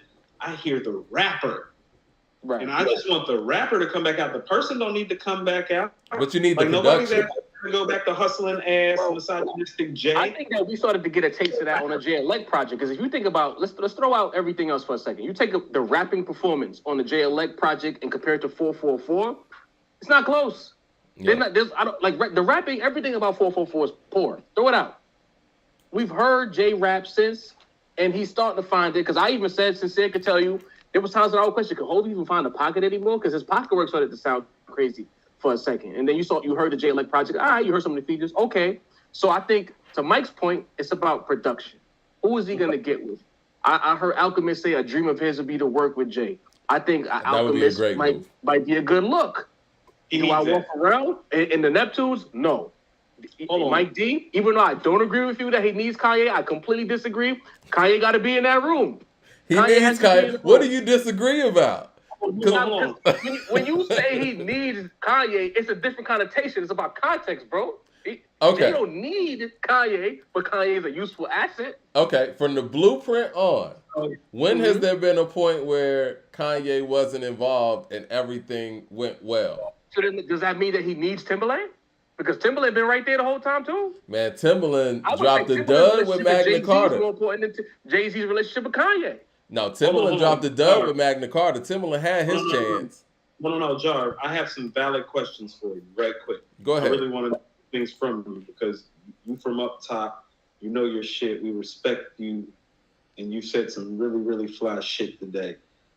What do you really truly think about the Jay-Z and Pharrell pairing? Because we just did an episode where I pretty much laid out 16 tracks that they did together, and they're about 6 for 16. And it's like I told them, if you shoot 6 for 16 in an NBA game, are you a good shooter? No. He'd be a good baseball player, but not a good shooter. You're a good baseball player, but not a good shooter. And so I feel like part of the problem is that people, when they think of Jay, they think of like Timbo and the Neptunes. And it's like, well, no, I'm talking about like, why isn't he calling Alchemist? Mike, Jarv, don't you think this would be great just for the pub? Havoc, Here's the He thing. can call Havoc. I mean, Havoc's on Life After Death. Last Days is Havoc's beat. So it's not like they weren't in the vicinity of each other before. Why hasn't he called Freeman all this time? Because it's like what he doesn't need is Timbo and the Neptunes. Like he doesn't need that. I mean, I know we can't call Hit Boy because that would just be like too obvious. But I feel like technically he had Hit Boy first, no? Right. You want to know what? I would call Hit Boy. Conway and Benny got a whole album out of Hit Boy. Conway been getting tracks off Hit Boy. It wouldn't hurt you to call Hit Boy. As a matter of fact, it wouldn't hurt you. It wouldn't hurt you. It wouldn't hurt you to call Nas and for y'all to get in the studio together with Hit Boy. Well, Nas doesn't need that. And then Hit Boy, if he goes into that whole situation with Jay, that's direct competition at that point. Then people are going to be looking at. People are going to be looking at direct competition for people like us to argue about who did the better Hit Boy. Exactly. Exactly. Like, how about this? I mean, when Nas did KD, I mean, he pretty much blew the whole project with Benny out the water and made it forgettable. And that wasn't even the best version of them. And so this is rap. This is competition. It's like Nas said on 4016, I'm outside. It's not a game. Like, is Primo not on Reasonable Doubt and Illmatic? But the narrative surrounding those artists since those projects have come around makes it difficult for them to do things without there being question marks surrounding them. To your point about the Neptunes relationship with Jay-Z, to a certain degree, I agree. I think, and this is it's a hip-hop thing, it's about lore. There's a lot of loud moments with Pharrell and Jigga that make you feel like every time they get together, it's a success. It's not. In reality, there's a lot of skips with Jay-Z and the Neptunes. But then you'll have a frontin', you'll have a Give It To Me, which are very loud tempos of their relationship. So it kind of masks the situation a little bit. Yeah. No, like the six joints that we picked out, it's epic. And then the other 10, it's like, okay. La La La is great. La La La is an amazing record, but there's certain people in the audience are going to be like, they were scoff at La La La, but we remember where we were when La La La came out and what it did, where you was at. He was a beast on La La La. I would say La La La is my performances to me. Yeah, that was the peak of his powers. When around 02, 03, Jay-Z, that's the best he's ever been. I think Excuse Me Miss is game changing. I like Change Clothes actually. People love Allure. Obviously you got Give It To Me out there. But then you got stuff like Nigga Please, which I like, but I wouldn't say it's a great Nigga Please is a good album. I like it. Yeah. Young Chris got off on Nigga Please to me better than everybody else. Sounds like Young Chris wrote the whole song. No. Relax. See, there you go again. No. There you go again. No, does it not sound like that flowing cadence-wise, though? Or does it sound like he didn't at least piggyback? Can we at least say piggyback style-wise? Maybe? I can't say that. Who wrote first? We don't know. Who was in the studio? No, if you don't want to give it up. Who had the style first? Who say he was biting off Young Chris? Hey, Jarv, I caught some smoke in the comments in YouTube. I was in the comments in YouTube till about 3 o'clock this morning, and somebody pointed out how we gave, have been watching MC ratings, we gave Jay an 8 for like his competition level or the rap climate. And somebody pointed out this, it's like, there's a pool table in the Bronx with him and DMX's name on it, fam. And he took on Nas and he rapped next to Big. How you gonna give him an 8? What say you? Because just What's that? Let me pull it up. No. If Jay-Z and Nas's competition grade isn't the same, then the scale is skewed. No. I'm gonna pull it up. I want to ask you because what we're doing, we want it to be fair, as balanced as possible. That's why I'm asking you why you're here. So we got the where is it? Freestyle live performance. Well, somebody asked what Neptune songs didn't age well with Jay. We just went through that last episode, though. No. Somebody just asked in the chat. What was the one off the top, though? I mean, Change Clothes is dope as far as I'm concerned. Mike, you're the only one that really loves Change Clothes like that. After I heard What More Can I Say, that they told me Change Clothes was the single, I was livid. I'm not going to lie to you. No, that wasn't the single that I was expecting. You know, when it was announced that the Black Album was going to be his last album, and then we're coming off of La La La, and we knew the Neptunes were producing this song, I was like, okay, this is an interesting choice for first single on your last album. But Neptunes did make that song with Usher, that Anything that was on Kingdom Come, which some people on Complex just ranked the worst Jay-Z song of all time. Now, I don't think it's the worst Jay-Z song of all time. I still got the Sean Paul song. The first version of If You Would Have Throw Your Diamond in the Sky, that joint, throw it out. That's a bad But honestly, with Kingdom Come, you could close your eyes and point and pick the worst Jay-Z song of all. There's a lot Hollywood. of Hollywood, it was number 2 for me. That song with Beyonce's trash. Well, Hollywood? Yeah. I tried to pick. That song's trash. Jarv, I'm like you. I thought like some of the albums between Nas and Jay were so disappointing, and everybody knows they're disappointing. So I tried to pick disappointing moments from dope stuff. So it's like I picked Braveheart Party from Stillmatic, but I also picked like Forever Young, because it's like no, you have no business making that record. I don't care where you're at in your career. Like I don't care where you're at. It's like we know who you are. Like don't you ever do that. The execution on Braveheart Party is bad. Like to me, you got to look at Jay kind of like you look at. Sorry guys, how you look at Jordan coming back for the Wizards. You know what I'm saying? I know they don't like the Jordan comparison. I'm sorry. No, I think it's very valid.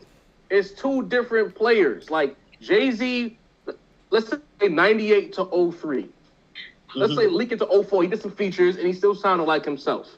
But once we got into 2006 and beyond, that's not the guy that I fell in love with. That's not the dude that I was like, this is my favorite rapper. This is my GOAT. You can't tell me nothing about this guy. What do you think changed, though? Because I think songs like Rock Boys are official. I think DOA is official. I think that Empire State of Mind is actually a well-executed single. It might be a situation of to maybe psychoanalyze him a little bit, and maybe he thought he needed to. Maybe it was ego. Like maybe he felt like the person I was when I retired. Because we heard the rumors around 03 when he was retiring. It was supposed to be S. Carter Entertainment. He was going in a different direction. He was a businessman, not a businessman, all of this other situations. Yeah. I felt like he thought that maybe the person that got to this point, I can't be that anymore sonically. I need to go in a different direction. Or maybe or maybe I'm too good to still be the dude with the do-rag that everybody wants to hear. We heard a little bit of that on Change Clothes with the button down and all, throw the jersey away and all of that. And I felt like as he was maturing, he thought that he needed to go, in a weird kind of way, the old rapper rap. Let me be the old mature rapper. Mm-hmm. And he tried to give him an old mature rapper on Kingdom Come, and we did not want that. No. Did American Gangster happen? That's not working. The song Kingdom Come was the truth, though. I mean, we did it, we wore it, but at the same time, we love jerseys and fitteds and big T-shirts. That's why Dipset was what it was when Jay was retiring. We love nigga shit. It's not the same. You know what I'm saying? Ooh. Hey, Jarv, I'm gonna tell you something. Like somebody that was down here, I always wondered how Dipset crept in, and I think you just explained it.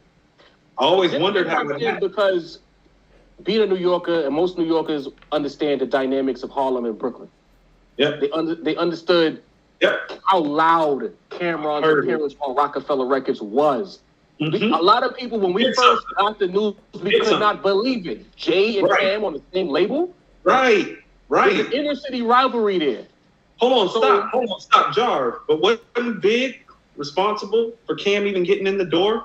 It wasn't Cam about to be down with Onionitas, which is through Big. Isn't that Brooklyn, Harlem getting together early before Jay's even a thing? Well, see, you got to have powerful middlemen. Like Big was a very powerful middleman to have. Right. The Dame Dash and Jay-Z dynamic of basically sneaking Cam in the back door and then giving him presidency, that caused a ripple effect. You got to think about it for a second. Imagine if it was in Brooklyn like Cam is president of rock. Where Blink and Beans at? Right. But here's the thing about it. Those relationships had existed. That's what I'm saying. Like when Life After Death is getting made, Jay is there, but Cam is there too. And they're both Cam is a little younger than Jay, so the dynamic is there as well. It's a lot of right. No, Cam is young boy in the room.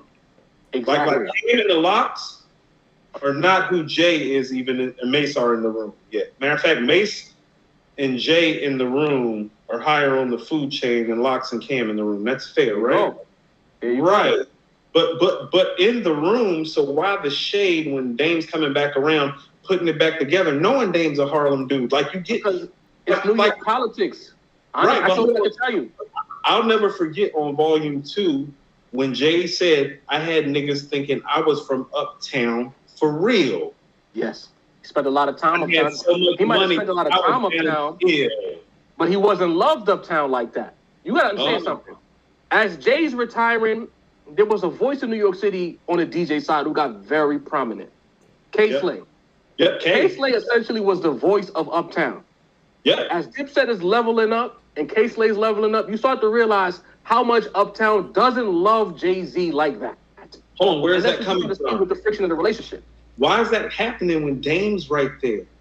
Dame's uptown. Dame's connected to a lot of these guys. Dame ain't Diddy, bro. Some guys are politicians. Some guys are assholes. Right. Okay. Plain and simple. Yeah. Okay.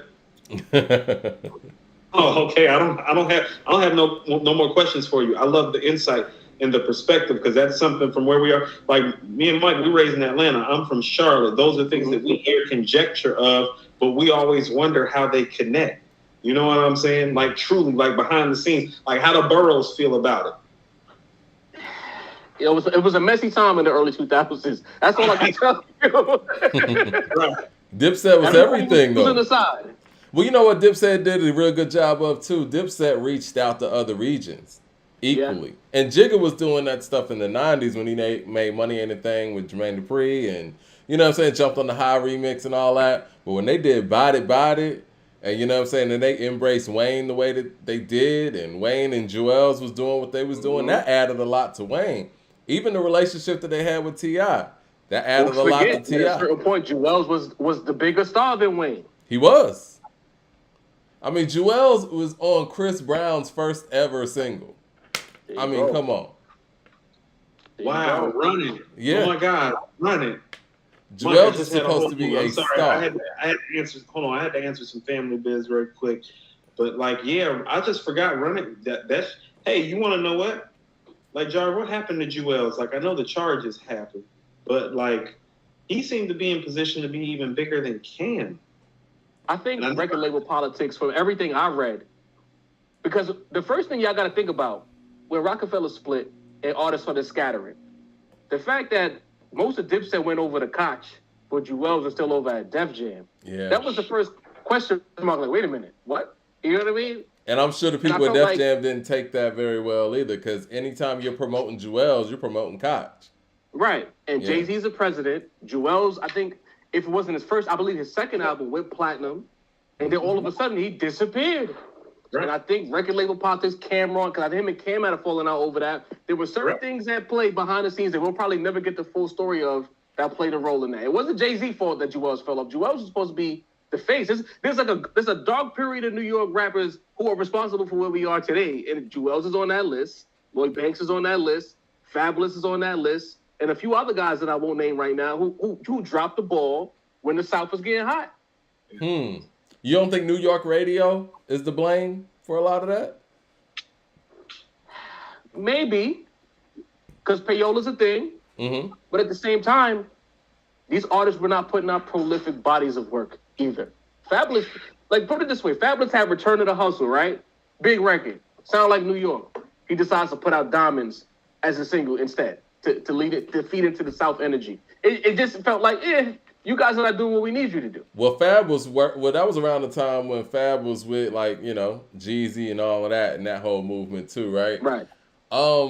Yeah, because it was a few things. I remember when I came up to New York, it had to be like in 05. And, you know, you hear all these things about like Hot 97. New York sounded crazy in 05. Yeah, and it was like, I'm sitting here listening to Hot 97, wanting to get my New York fix, thinking I'm about to, you know what I'm saying, hear like some new underground Mobb Deep or something. And I was hearing the same shit I was hearing in Atlanta. He was hearing a lot of Jeezy in 05. He was controlling New York radio. Yeah. A lot of Jeezy. I think early Ross, if I'm not mistaken. Mm-hmm. A little bit of the snap music didn't really take like that. A little bit of the snap. Dipset was doing their crunk music era around that time. I think Lil Jon was getting played a lot too. Yeah. Yeah. Fat Joe was in Miami making southern-ish kind of music as well. Right. Now, what happened to New York kind of like supporting, like, I guess, local artists to a degree? Do you think the local artists changed their sound, or do you think that... Politics, bro. Yeah. Really, New York became very fractured. Let's say, like the thing that doesn't get reported a lot is after the Nas Jay-Z situation, that kind of fractured the city. Then you got the Rockefeller conflict because Rockefeller was kind of the flag waver for East Coast rap.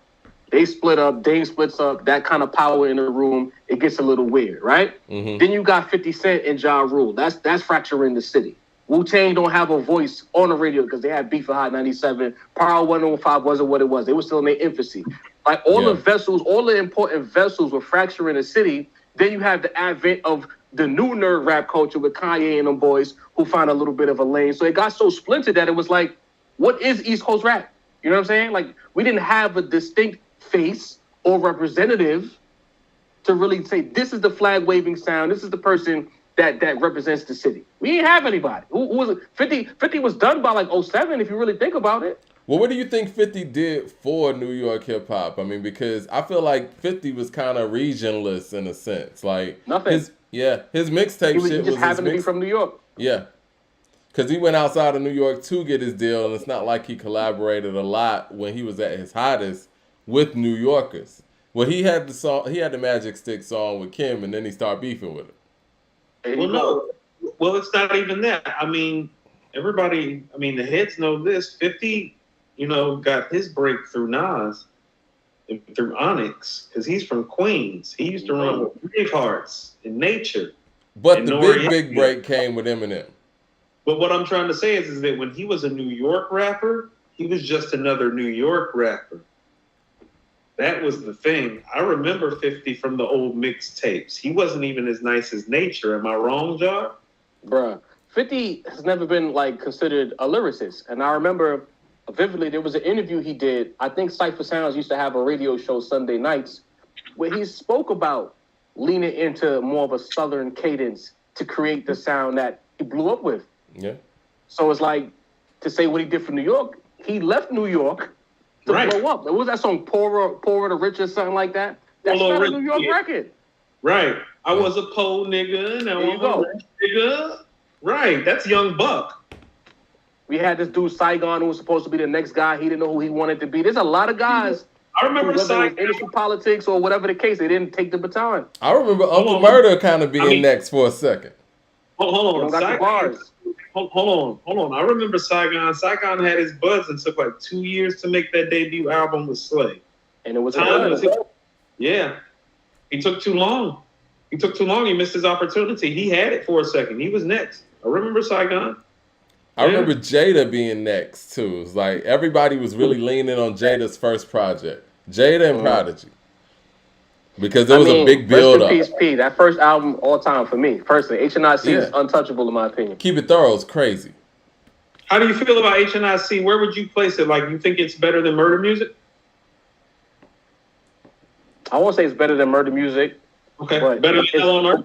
But like for me, like it's a lot of nostalgia attached to HNIC. Hold on, you want to know what? Rank the Mob albums for me, Jar. Like I know The Infamous is probably number one, but is Hell on Earth or Murder Music the better album to you? I think Hell on Earth is their best. I've heard that before. Yeah, The Infamous again. It's tricky because it's like you have nostalgia, and there's certain songs that can lift up a whole body of work. But if we're just talking like front to back, I think Hell on Earth takes it. Jar, we got similar opinions because I actually think Prodigy's best mic performance beginning to end is on Hell on Earth, and I think Havoc's best production job beginning to end is on Hell on Earth. I think The Infamous has the songs that we're going to remember, and that's the There you go. Like it has Survival of the Fittest, Give Up the Goods, and Ship One's Part 2, but beginning to end, Hell on Earth is actually the banger above Murder Music and The Infamous. If we're talking song to song, beginning to end. The Infamous is kind of like when you had your favorite NBA team and they win their first championship. We always remember, they might three-peat, but we remember that first one more than all of the championships. Yeah. No. I agree with you on that because I tell people all the time, like, my favorite Prodigy verse is actually Nighttime Vultures. Nighttime Vultures is my favorite Prodigy verse. Like, I know everybody is stuck off The Infamous, and all that, and Give Up the Goods. But Nighttime Vultures is my favorite Prodigy verse. And Trife Life 2 by Havoc is when I realized Havoc was a dope MC. And that's one of the doper beats on that album. I wish Prodigy actually would have rapped over more Trife Life. I just wish Prodigy did before he passed away. Like, I felt like as he's getting with G Unit, he's getting more adulation. He started to like dip as far as his ability. He fell off a cliff. In my opinion, it's one of the biggest cliffs I've ever seen, man. And rest in peace to Prodigy. And I first noticed it on a song that I love, Burn. And the learning. I was like, yo, this song is hard, and Vita's on the hook, and then like his verse, I thought it was so anticlimactic. It was almost like they took his vocals and pasted it on the beat. Like shout out to Big Noid was really like the second best mob member for a second. Yeah. At a certain point. Big Noid killed that record, by the way. First of all, Noid's verse on The Learning is the best verse on The Learning. Mm-hmm. And the drop-off is Prodigy's verse because Havoc kills it. Noid kills it. Vita kills it. He's the drop-off. If he delivers the way that he normally delivers, that's actually one of their 5 best songs, in my opinion. That's how great that record is. That's the effect of the takeover, I feel like, man. Like, he wasn't the same directly after that. So he was sick too, Mike. That's why I've always told people it's like he was sick too, and people forget like the sickness side of it. Like he was sick before. He was sick when Pac was taking shots at him. Right. When Pac was taking shots, don't one of you niggas got sickle cell or something? That probably affected his breathing because you think about like the way he used to flow, the syllables he used to use in the 90s, and you go to the early 2000s, it was like super slow flow, monotone voice. It just was like, who is this guy? I don't recognize his voice anymore. I'm seeing in the chat, Jewel's was the worst cliff fall off ever. I want to say this respectfully. We never saw him fall off a cliff because we never saw him ascend to certain heights. I'm going to say this respectfully. I've always said this. I think it's Busta Rhymes, man. And I love Busta Rhymes. You mean, what? What? Mike, what the hell are you talking about? Yeah. You don't think Busta Rhymes has gotten better? Mike. Not over the years, no. I think that the Busta Rhymes from the 90s and the Busta Rhymes that we got in the 2000s and present day, it's a big cliff fall off, in my opinion. I've always felt like that. Mike, you understand. That's why I never wanted him to name the album ELE too. I mean, I'm surprised by how good it ended up being, but yeah, man, that Busta Rhymes that was on ELE, but it all goes to how high I hold him when he was in his prime, though. Well, I guess that's now the he's thing. just another guy. I didn't hold Busta Rhymes that high when he was younger. Yeah, and Coop doesn't either. No, I mean, how about this? If I was starting off my B list in the 90s, he's probably who I would start it with. I never had him confused as like Redman or Method Man or Big J or Nas. But if we were getting outside of that A-list stratosphere, in terms of MC, not stardom, because if we're talking stardom, he's A-list. But if we're talking A-list MC, I didn't find him to be an A-list MC. Everybody in the chat says I'm on drugs and I'm tripping, so. Yeah. You are tripping, Mike. Look at me now. Brown. What you got in that glass over there? like Mike, I'm the one tripping, not you. Well, there are people saying Ice Cube had the biggest fall off. That's legitimate. I could see that. That's not fair. That's not fair, you said? I don't know if that's fair. You don't think that's fair? Ice Cube was dropping classic after classic and then went to We Be Clubbing. First of all, We Be Clubbing is a classic. I like We Be Clubbing, but I could see somebody feeling that way. And Ice Cube's one of my favorite rappers, too. No, I mean, okay, so I get what you're saying. If you're talking album making. Yeah, you're talking about Death Certificate. This is all-time great stuff. First of all, that's not fair. That's what I'm saying. like, hold on. If we're doing that for Cube, then we have to say that this run Jay is on, he's falling off, and that run. But Nas he's giving us verses. He fell off. No. If that's how we're comparing it, because here's what I'll say: War and Peace is better than a lot of the shit Jay and Nas have made during their bad runs, and that's what I'm saying. War and Peace is better. Was better, the rapping, because the beats. I gotta go back and listen to War and Peace. Hold on, listen. War and Peace is better than Magna Carta and Nostradamus. That's for damn sure. You feel what I'm saying? That's a real high bar there, you know. Right. When you talking about that's his bad, no. But listen, that's his bad album. Look at these other guys' bad albums. When they're like he fell off a cliff, it's like, well, nah, he just didn't drop Lethal Injection, Death Certificate. Like you say, is Dirt better than Manure? Like they both not good. You know what I mean? It's hard to judge. I need to go back and listen to War and Peace. It's been a minute. But no, I can see somebody saying Cube fell off to the high. I mean, it's Mike, you telling me the guy that's on Lil Jon's album in the early 2000s fell off? I liked him on there, but I guess we're talking about full projects because again, That's with what I Jay, mean. we can say neck and Albums, wrist. if we're talking about albums, he made War and Peace, so he made one album that wasn't like great. How many other all-time great MCs can say, "Oh, I've made one album that wasn't great"? Like Nas and Jay can't say that. Like everything else Cube made was great, including West Side Connection. Well, we talking about drop-offs, though. And West Side Connections, Mac 10 did a good carrying job for the West Side Connection, bro. Come on now. Come on now. You know what? I'm going to give you that. No. I'm going to give you that. No. The best rapper, but his presence was felt. No. Okay, people are saying this neck and wrist versus Samid. Oh, they will. Yeah, I forgot about that. Yeah, people are saying this neck. That's what they're saying in the chat. They're saying neck and wrist is Samid. I don't think. I got a bone to pick with Mike D off the rip for this. Go ahead. Mike D came on here last week on this wonderful platform and said that the Rap Roundtable said that Jay-Z had the best verse of the year thus far. Nobody on the Rap Roundtable said that. Oh, okay. Sincere said, and Bagger, I'm talking to you because you was dragging the comments, telling on us the other day. Sincere said it's one of the best verses so far this year. Okay. Right? It's only been 3 months and some change. Not the verse of the year. Not gonna be there. We don't even know where it's gonna be at in December. Then we did the next episode. We all pressed it because remember people had this habit of saying that the Rap Roundtable said something. It's 4 of us. One guy said it. 3 people disagreed. We got on Sin's head the next episode. He's like, it has the potential to be verse of the year. Okay. Nobody believes it's the verse of the year. We don't know what's going to happen by December. Y'all need to relax. Okay. I have to get well, that. that's fair. You misrepresented us, Mike. I apologize for that. And that's why we got you here to clear it up. But what did you think of the verse, though? It's not Samid, though. No, it's not. Not mid. Here's the thing, like, I try to be as understanding as possible. When you first hear that song, you get all the hype. Pusha T been tweeting about it and doing the interviews. I got a song, I got a Jigga feature. Bet. You put the song on, literally not what you expected. I didn't expect anything that sounded like that. Mm-hmm. But if we just to play, I'm gonna pull a coupe here. If we talking about the words, the bars, what was said by each artist on the feature, top quality bars. Yes. Yeah. Pusha outperformed Jay on that. Yes. Yeah. Here, you listening, guys? Job You said, think so? comma, Pusha outperformed Jay-Z on neck and wrist. He It's sounded not more comfortable on it. Yeah. But the words, Yeah. I'm going to give that to Jay. Well, he's more. You think so?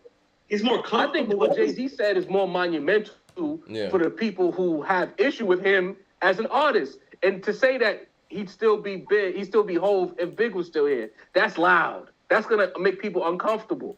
And I think that's where a lot of the reaction came from. Because anytime Jay says anything that involves Big, if I ain't better than Big, I'm the closest one, I'd still be Jay if Big was alive. That upsets a lot of people. It upsets the Miss Mo's of the world, the Mike 100s of the world, the Love Me Meticulouses of the world. Yeah, I'm naming all of y'all in the chat. I have a problem. He knows with you that. guys. I know who you are. Oh, You how know do what you I'm feel about that notion, though? I mean, being from Brooklyn, do you buy into that whole thing that if Big was here, Jay's career would be different in that facet? That's what I want to ask Jarv. That's what I want to know, Jarv. Hold on. I want to know, what do you think Jay's career truly is if Big is here? Because I made a comment. It's like, well, if Big is here and they're in the commission, then he's Siegel. Oh, that was. I'm not saying that in a shady way. I'm saying that in an honest way. You know what? I don't believe he beat Beanie Siegel. I also believe that if Big was still here, we said it on the Rap Roundtable. For those who listen, they could support it. He would not be King of New York. He would not be King of New York. It's not close. He won't be. Hold on. Okay. No. Hold on. But Jar, when I'm saying he would be Beanie Siegel, I think people think that I'm being shady. It's like there was oftentimes when you heard Beanie with Jay, and you ask yourself, is the guy who's the star the better bar for bar rapper? And lyricist, do it again. Once again, it's on off the Becoming. Mm-hmm. I would say Beans did the best job of standing next to Jay and Jay's prime of anyone who stood next to him, hands down. Right, and all I'm saying is that if you listen to Jay on Brooklyn's Finest and I Love the Dough and Young G's, and it's like, well, Do I think he's better than Big? No. Is he the star? No.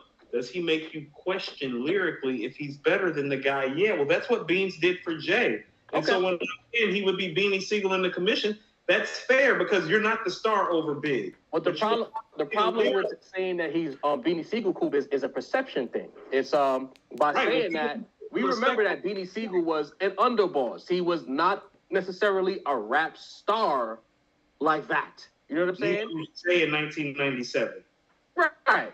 So when I look at what Jay's career would be, I don't think he'd be Beans. And I also look at it as what New York rap was in the late 90s. There was a lot of room for a lot of people to sell records. Sincere said he would be Big Boy to Biggie's Andre. I'm about to say, let me say it on some other way. Like, I'm saying that on some rap shit, not saying star type shit. Well, Sincere said that he would be more like Big Boy is to Andre. No, I mean, he'd be AZ in the front. He'd be Beanie Siegel and Rockefeller. Like, there's not necessarily anything wrong with that. But here's the thing. Like, you got to remember, I think, Ghost and Ray Sincere said as well, I think that what Jay always had an affinity for, even when Big was still here, was he knew how to get on the radio. He knew how to get in the clubs. There was always songs that they were getting rotation. I think Big would have been number one, but I think Jay would have been somewhere. You see how New York City was still big enough to have a Jay-Z and a DMX and a Nori and even LL moving units on the side. So there were guys who were moving units, very popular. Nas, even if you don't like those Nas albums in the late 90s, Nas was a megastar. And we had Belly the movie. There was a lot of space for these guys. This is my only thing. I was just going to say real quick. This is my only thing. I think that Jay took up the lane that Big already had sold up. I disagree with that. You disagree with that? Because some of the other people you name already had their lane. This is where let me say this. Go ahead. It ain't like Biggie passed away and then Volume 2 dropped right after that.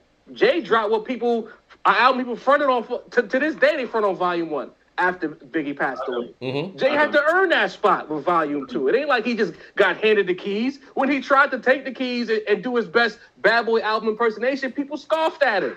So to say that people just was waiting for that power vacuum to be filled, I don't think that's true. I think Hard Knock Life had to do what it did for people to take him seriously on a crossover level. He wasn't just handed over the keys. You know what I'm saying? I look at Nas and I get mad at Nas. I'm like, bro, when Big passed, it was yours. Because again, late 90s Nas, it was written as one of my top 5 favorite albums. I argue with Sincere every day about It Was Written at Illmatic. Me and Dini do this every day. We think It Was Written as the better album. That's just a preference. But Nas should have taken that. He's a better rapper on it. Why, as Nas fans, we don't give Nas more grief for not picking up that baton when Biggie passed? We always look at what Jay-Z shouldn't have done or what he didn't do. Where was Nas with Big Pass? Hold on. A couple things.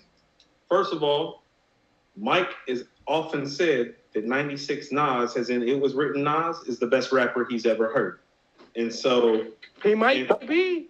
Hold on. Jar, I don't necessarily disagree. It's just the songs aren't as good. If we're talking about MCs, okay. That 96 version of that guy, I'll take him probably over anybody. So I get what Mike always says when he says that. I don't think he wanted it. Like, he's had interviews where he's talked about where Jungle's like, nigga, if you don't take this shit. Okay. But he's had interviews where Jungle has told him, like, nigga, come take this shit. Like, this shit is open right now. Like, and he didn't take it. And so that's a fault of his because you made a Michael Jordan reference earlier. So here's what I'm going to give you. No, I'm not mad because you want to know what? How about this, Jarb? I'll tell you something. Like, in real life, I'm more like Jay than like Nas, especially when it comes competitively. Okay. Like, I'm the type of nigga that walks up to you and lets you know that I want it and I want you and I want you now and, like, fuck all this other shit. And that's how Jay is, and that's why I respect Jay. Jay on his first album wanted Big and Nas on there. Like, just the fact that you felt comfortable sparring with these guys on your first album. No. I fuck with him about that. Me and Mike have been joking about the 75th anniversary moment. Where Jordan gets out and everybody's there, but he sees Magic and he's like, got your shoes? Like, nigga, you want to play some ball? That's Jay. Jay's Mike. Like, Nas is like Magic. That's what I mean. He's subtle because everybody think Magic is nice. And like, no, he just like Mike. He just like he gonna wait till you get behind the scenes, and be like, yeah, nigga, let's ball. Fuck you. Magic ain't gonna do it in front of the camera. Magic gonna smile. Mike gonna be like, nigga, you got your shoes. Let's play some fucking ball. That's Jay. Jay wanted it. Nas didn't want it. So Jay wanted it, and Nas didn't want it. But also, too, Nas was kind of cocky the way Jay was cocky. Nas kind of felt like he had it and he deserved it. And when they didn't give it to him, and Jay came and took it, he felt some type of way. But here's what happened: you got bootlegged, and the material wasn't there. Jay made the album, and then Jay got bootlegged. You had an opportunity to make the material again, and you didn't. Well, this is what I talked about earlier with the New York City energy and the ego. A lot of our issue as New Yorkers is ego. We're very loud. Right. And a lot of us don't humble ourselves until we're in our mid-30s.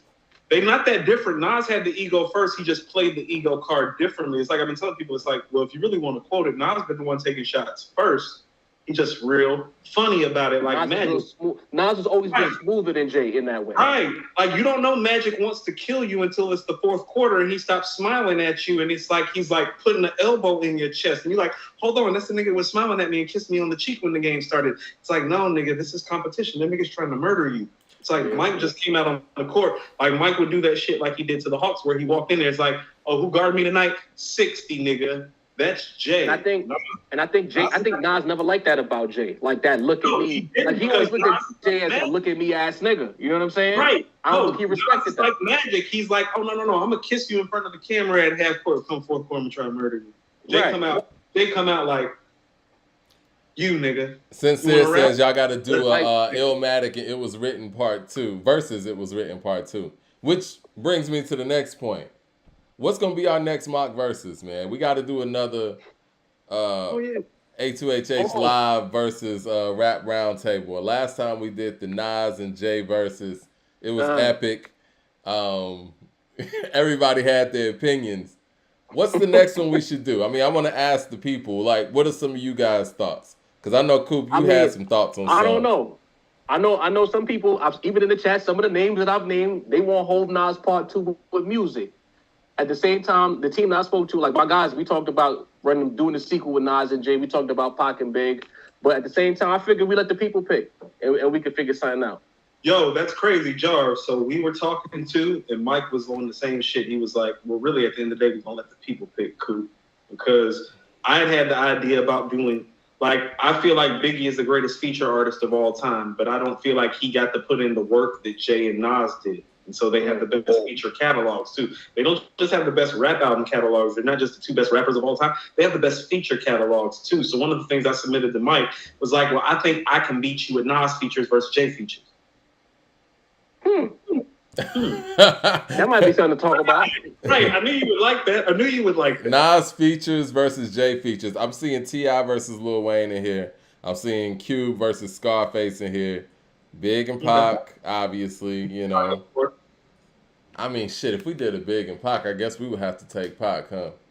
Pac, they up top. They're not taking Pac. Oh, no, because that's another situation where, like, the loud majority is going to go for Pac. Hold on. You're not going, Something, Jarv, I got to ask you something. Like, and this is on some personal shit. I know niggas from Brooklyn that refuse to listen to Pac shit. Is it really like that? Like, I used to have that, like that was back in the day, like in the early 2000s when I used to run with Brooklyn cats.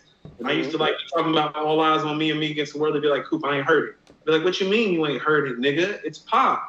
They like, yo, we fuck with Big like that, Coop. And be like, like that? I mean, yeah, to a degree, because you got to think about it, how that East Coast or West Coast thing really divided people. It wasn't propaganda. That was real. A lot of people, with the exception of like a couple of people that I knew that I went to school with and a couple of my cousins, most people that I know, even shout out to Mace from the Rap Roundtable, a lot of us, not me, but a lot of us with Pac, we don't get in tune with Pac until we get a little bit older, and then we go back. Yeah. And we listen. Wow. Appreciate it even more. And you're right, and it resonates a little bit better. Not me. I'm not. You're never gonna probably hear me talk super loudly about Pac. Like, he's not one of those guys to be like. Whereas I joke about Nas, like I love Nas. Like Nas is all time. Right. I don't have that love for Pac personally. Why? Is it because of the Big thing? I mean, it's cool if it is. I'm gonna not say anything. Okay. I'm gonna leave that one alone. Oh, let me get to the comments real quick because people are saying Kanye the producer versus Kanye the artist. I'm seeing that. I'm seeing De La versus Tribe Called Quest. I saw another good one. It was Cole versus Kendrick, of course. Yeah. You know what? At this point, back in the day, I would have taken Kendrick, but at this point, I'm taking Cole. Man, these Cole features got me feeling different, fam. Yeah. Feature Cole in the 5-year hiatus of Kendrick Lamar. Feature Cole and KOD Cole and what was it? The album dropped last year. I forget the name offhand. There's a lot of Cole out here right now. Dreamville Cole. Yeah. Gotta do something, man. Yeah. Cole got the appearances. I'm seeing Redman and Ghostface. I don't know if Red want to do that because we can go to Wu-Tang track. Wu-Tang, anytime somebody says they want to do something with a Wu-Tang member, you have to understand they can play Wu-Tang tracks. Yeah. Wu-Tang tracks. Like that's why Wu-Tang can kind of only spar with each other for the most part. Like Jarv, you know who really would give Snoop a problem with all those bangers? Meth would give him the problem. Who? Meth. Yeah. Meth is a problem. So? You know when everybody was saying that Busta Rhymes was untouchable, I said Method Man was the matchup. With all them features Meth got, I'm talking about the problem with Snoop. The Snoop shit is so big that you sing it word for word, and it's like, well, who does the East Coast have? Well, they got Meth and they got Big. Yeah. And I would more put Ghost, but Snoop got bigger records than Ghost. I can see the Meth combination. Right, because Meth can hit him with the I'll Be There For You. He can hit him with the How High. He can hit him with the ice cream. He can hit him with the cream. He can hit him with the... We're going to have to think about this. We're going to have to like go in the war room and really sort this out. Yeah. You know what I mean? I like the feature idea. I like the South, maybe T.I. versus Wayne, but I don't think our audience would really love that one as much as something like a Big verse Pop. I like the features, man. I like the Nas features versus the J features. Yeah. I'm kind of scared. I'm kind of... Don't worry, the chat's gonna say you won anyway. It's okay. I mean, hey, you want to know what, man? Like, this is why Wu-Tang is forever. Everybody coast to coast be on some like Wu-Tang shit. It's like that's why I was thinking like about something like maybe be involved in like even the Wu. You know what I'm saying? Because Wu resonates like everywhere. They kind of got a movement and a following that's global. Like it extends to like because here's the thing: if you've been watching the viral posts, I've watched so many people from the South. On this viral post, put Wu-Tang Clan as their favorite rap group. They have resonated. You know, they have because it should be Outkast, UGK. Like easy. Maybe we should do that. Dungeon Family versus Wu. I'm okay with that. No, I'm cool. You want to do DF versus Wu? It might be fun. As a Wu-Tang fan, you know that's tough, man. Wu got some shit, but I'm down with that. And I'm afraid, Mike, because we're not from New York and we're taking the Dungeon Family, so we're gonna have to pick this shit flawlessly. Dungeon Family's all time though. If nothing, Dungeon Family's super underrated. Those are my two favorite crews, hands down. How about this? The Dungeon Family is the only crew outside of Up Top until TDE to me that potentially had 3 top-notch MCs in their camp that could even fuck with Wu, because we got Big Boy, CeeLo, and Andre in DF. And they proved to skew it on the bar. There are no rap crews floating around out of New York that can say they got 3 things like that in their crew. LP says that nobody in the South fucks with Wu-Tang. Coop and Mike are the only ones. Hold on. So I want to say something. As somebody that was raised in Charlotte and Atlanta, I've never experienced a dichotomy of the difference in the rap music. Like, Jarv, you would love this. Mobb Deep, Wu-Tang, Nas in Charlotte, massive. In Atlanta, it's like, why you on that shit, Coop? Well, you got to think about the transplants. There's a lot of transplants in Charlotte. Yeah. This was fun, fellas. I got to hop off here. I'm going to let y'all get back to this Top Flight podcast. No, appreciate it, man. Send everybody to the Rap Roundtable. So anybody that's watching right now. Subscribe to the Rap Roundtable. Like us on Facebook. Follow us on Instagram. Follow us on Twitter. Make sure you put on the post notifications on YouTube. Tap in with us. We have, if you like underground rap, we just had Eddie Kane on there. We got Rim coming up pretty soon. In the future, we'll have Rome Streets pulling back up. So we got some things moving. And hopefully we'll have one of you guys pull up to the table. We could trade appearances make this happen as well. Let's Keep do it. building it out for the culture. Because again, we love the people. We are of the people. Even you, Miss Mo, we love you too. Okay. Miss Mo's one of our most loyal and early followers. Hey, Jar. I can tell. Believe me. Y'all got Rome? Yeah, Love Me Meticulous done got in my ass before, Jar. Don't get it twisted. She don't discriminate. She digs up in my shit. Y'all got Rome Streets? Yeah. I mean, if you check in. We have an interview with Rome Streets up there ready. If you got a second, check in with that one as well. I'm gonna check it. Nice. That boy's good. He's nice. He's one of the next ones, in my opinion. Yeah. No, me too. I agree. He nice. You know what I mean? That's nice. Good stuff, man. Great conversation, man. We got to do this again. And we'll keep everybody updated on the mock verses, too. Yes, sir. All right, cool, cool. Yeah, man, that was fun. No, that was fun, man. Yeah, we got to do more of that. And sorry I didn't get to everybody's super chat because, we had like 3 people talking. And I'm reading these and, like they said, we need some help. I need a producer. You want to know what was crazy about that conversation? I mean, Jarv and I were the ones that were in the most debate and competition when we were having our verses, and a lot of our sentiments and thoughts are similar. Oh, shout out to, for real. Shout out to, I don't want to mispronounce your name, but he got a $50 super chat here. Generous Aloni. Put you on the screen real quick. Yeah, y'all are very similar, and especially the way you view Mobb Deep and some of his sentiments about Jay, it's fair and balanced. And I agree with him. I was one of those people that had Jay ahead, and mostly because of what Jay's been able to do from a longevity standpoint. I've always thought bar for bar, as a lyricist, it's hard to put anybody above Nas. But just Jay's versatility and the way he's been able to do it over a span of time, it had me having him at number 1. And Big didn't have that span of time. But when Nas has defied all of that with KD, KD2, and Magic, that's it, man. I don't think Jay can come back from it. I mean, I hope he can as a music fan, as a hip-hop fan, and as a Jay fan. But it just doesn't, I don't see any signs of it. Now, hold on to that comment, Mike. Truthfully, I don't see it either. What I'm holding out on realistically is that his competitive fervor is going to take over and seize a hold of him and make this competitive again. But what I will also tell you is that, well, this is like a fair and a balanced conversation. And this is what I keep telling people. Rap Roundtable is not a Jay-Z channel, and according to hip hop, is not a Nas channel. We are both hip hop channels who express opinions and ideas based on the information that we receive and how we dissect it and how we disseminate it. Now, somebody from the Rap table just came over here and agreed with us that based on this run, Nas is resetting the bar.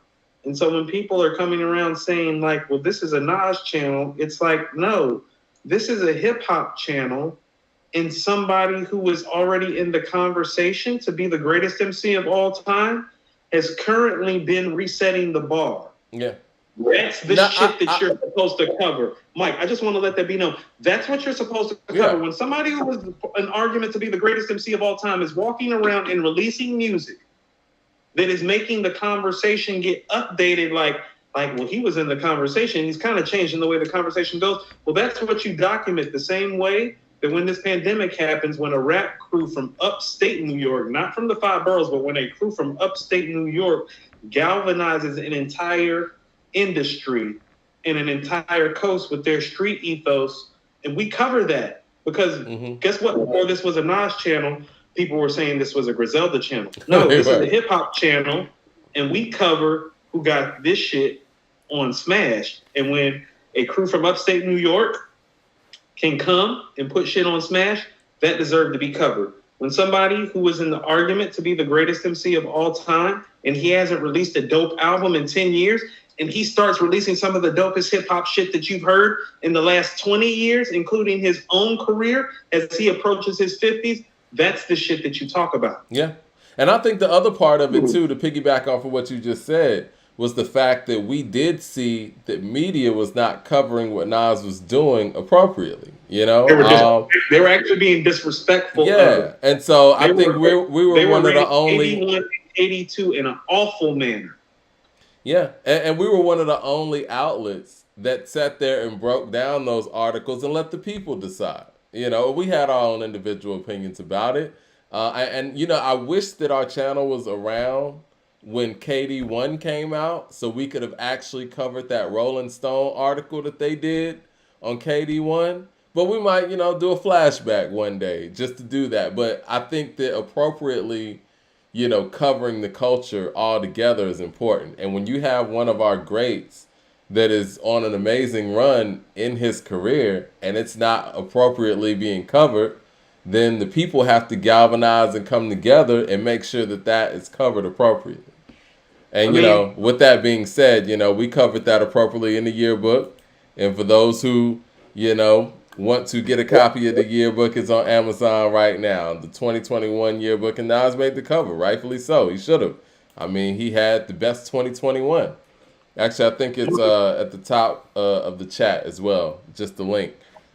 So and the one that costs more is the color one, and the other one is the black and white. I'm sorry, go ahead. No. I just want to clean some house about some things right quick. Let's start cleaning house with the first thing. I want people to understand that this is a guy that most people were arguing about being the greatest MC of all time. Based on Illmatic, it was written in I Am. This is a better run than that. You think so? That's why it's important. Yes, I think it's a more impressive run. I don't know if it's a better run, but it's a more impressive one. Better run because there's nothing in KD1, KD2, or Magic that disappoints the way that I Am does. Okay. As far as 3 album couplets, if you wanna break it up, how about this? This run is arguably his best run. His best run was actually Godson, Stillmatic, Lost, or Stillmatic, Godson, Lost Tapes, or Stillmatic, Lost Tapes, Godson, however that fell. That's actually technically his best run of music. This is comparable to that, but he's had 3 runs of music like this. And so when artists have runs like this, you're supposed to fucking document it, especially when the mass media, i.e., white people and the black people with money who pay for their spot are sitting up here acting like it didn't happen. People are trying to act like he's not having one of the greatest moments in hip-hop history. I'm going to say this again, and this is where I want to start cleaning house. Everybody on our YouTube page has been going in and talking about, well, Nas released 2 albums in 1999. X released 2 albums in 1998. Other artists have released 2 albums in 1 year, Coop. You're not listening to what I'm saying. I said he released the 2 best hip-hop albums in 1 year. Yeah. And that's what's never been done. Yeah, because we had KD2 albums in 1 year. Boldy's had a couple of years just since we've been dropping. I'm losing track of how many albums Boldy James has since we've been doing this podcast in a little over 2 years. About 5, I'm losing think. Track. Yeah. It's like 6. Mike, I think he's dropped 6 albums in the last 2 years we've been doing this podcast. But what I keep trying to explain to people is that nobody's done this. No. I mean, because, for people who watch this podcast, they know that KD2 was the runaway album of the year for pretty much the whole 2021. And then when Magic dropped on Christmas Eve, it was like, hold up. We got to go rewrite the yearbook. We got to go rethink everything. And first of all, we were like, should it qualify? And it's like, yeah, well, it's in the calendar year. Why not? But again, number 1 and 2, and it wasn't a weak year either. It wasn't a 2019 type year. You heard West Side Guns out. Did you hear Boldy James 2 albums? Did you hear Mark Homie's 2 albums? Did you hear Do or Die 2? Isaiah Rashad. The House Burning. Yeah. Right. Skyzoo, All the Brilliant Things. Tyler Creator, Call Me If You Get Lost. No, this was actually an epic rap year, and this old-ass dude made the 2 best rap albums ever. That has never happened before. That is not us as Nas fans. That's objectively saying, if you go listen to all the rap albums last year, go show me an album that plays better end to end better than KD2 and Magic. You can't. You cannot. Someone brought up a good point. Don't, because the production on Do or Die 2 is not better. The lyrics on The House is Burning is not better. The consistency on Hitler Wears Hermes is not better. Are we going to compare Boldy James to Nas in his prime again? Or Mach Homie to Nas in his prime? No, we are not. KD2 and Magic, he is literally doing stuff that's never been done before. And they're like, y'all are just fans. It's like, no, motherfucker, this shit is happening. Are you watching it happen, motherfucker? Well, you gotta embrace the greatness while it's happening, and let's not wait 5 years from now to say, "Oh, well, that was great." Somebody in the Mike, chat brought up a what? good point, though. They said that on the on the anniversary of KD1, we should go over that Rolling Stone article. Might do it before then. We'll see. Yes, we should. Yeah, I think we should because I think that they might deserve some smoke too. Because they were saying that Coop going to Pitchfork Media was epic. I'm not done with them yet. I made that Jack Harlow comment for a reason, Mike. Jack Harlow is on the cover of Rolling Stone. I've never seen Nas on the cover of Rolling Stone. Let me keep it real, man. And, no disrespect to Jack Harlow. He can rap. I'm not feeling him. I'm sorry. I'm just not. And again. No. Let's call it what it is. It's that white-ass establishment at Rolling Stone putting this white boy in position to succeed when they don't even have the decency to apologize and put Nas on the Rolling Stone cover. Did you hear what Jack Harlow said in a I think it was a post recently? He said, "We're pissing on Rolling Stone right now, Mike." No. I want to. It's kind of going in with that. Jack Harlow said that Eminem is underrated. That's what Jack Harlow said. Oh, is that what he said? Jack Harlow said Eminem is underrated. And I was like, what standard is Eminem underrated? What? You said Jack Harlow? Jack Harlow said. Is that the Rolling Stone interview, or is that just a random quote? That's just a random interview. I posted it on According to Hip Hop a couple days ago. Jack Harlow says that Eminem's underrated.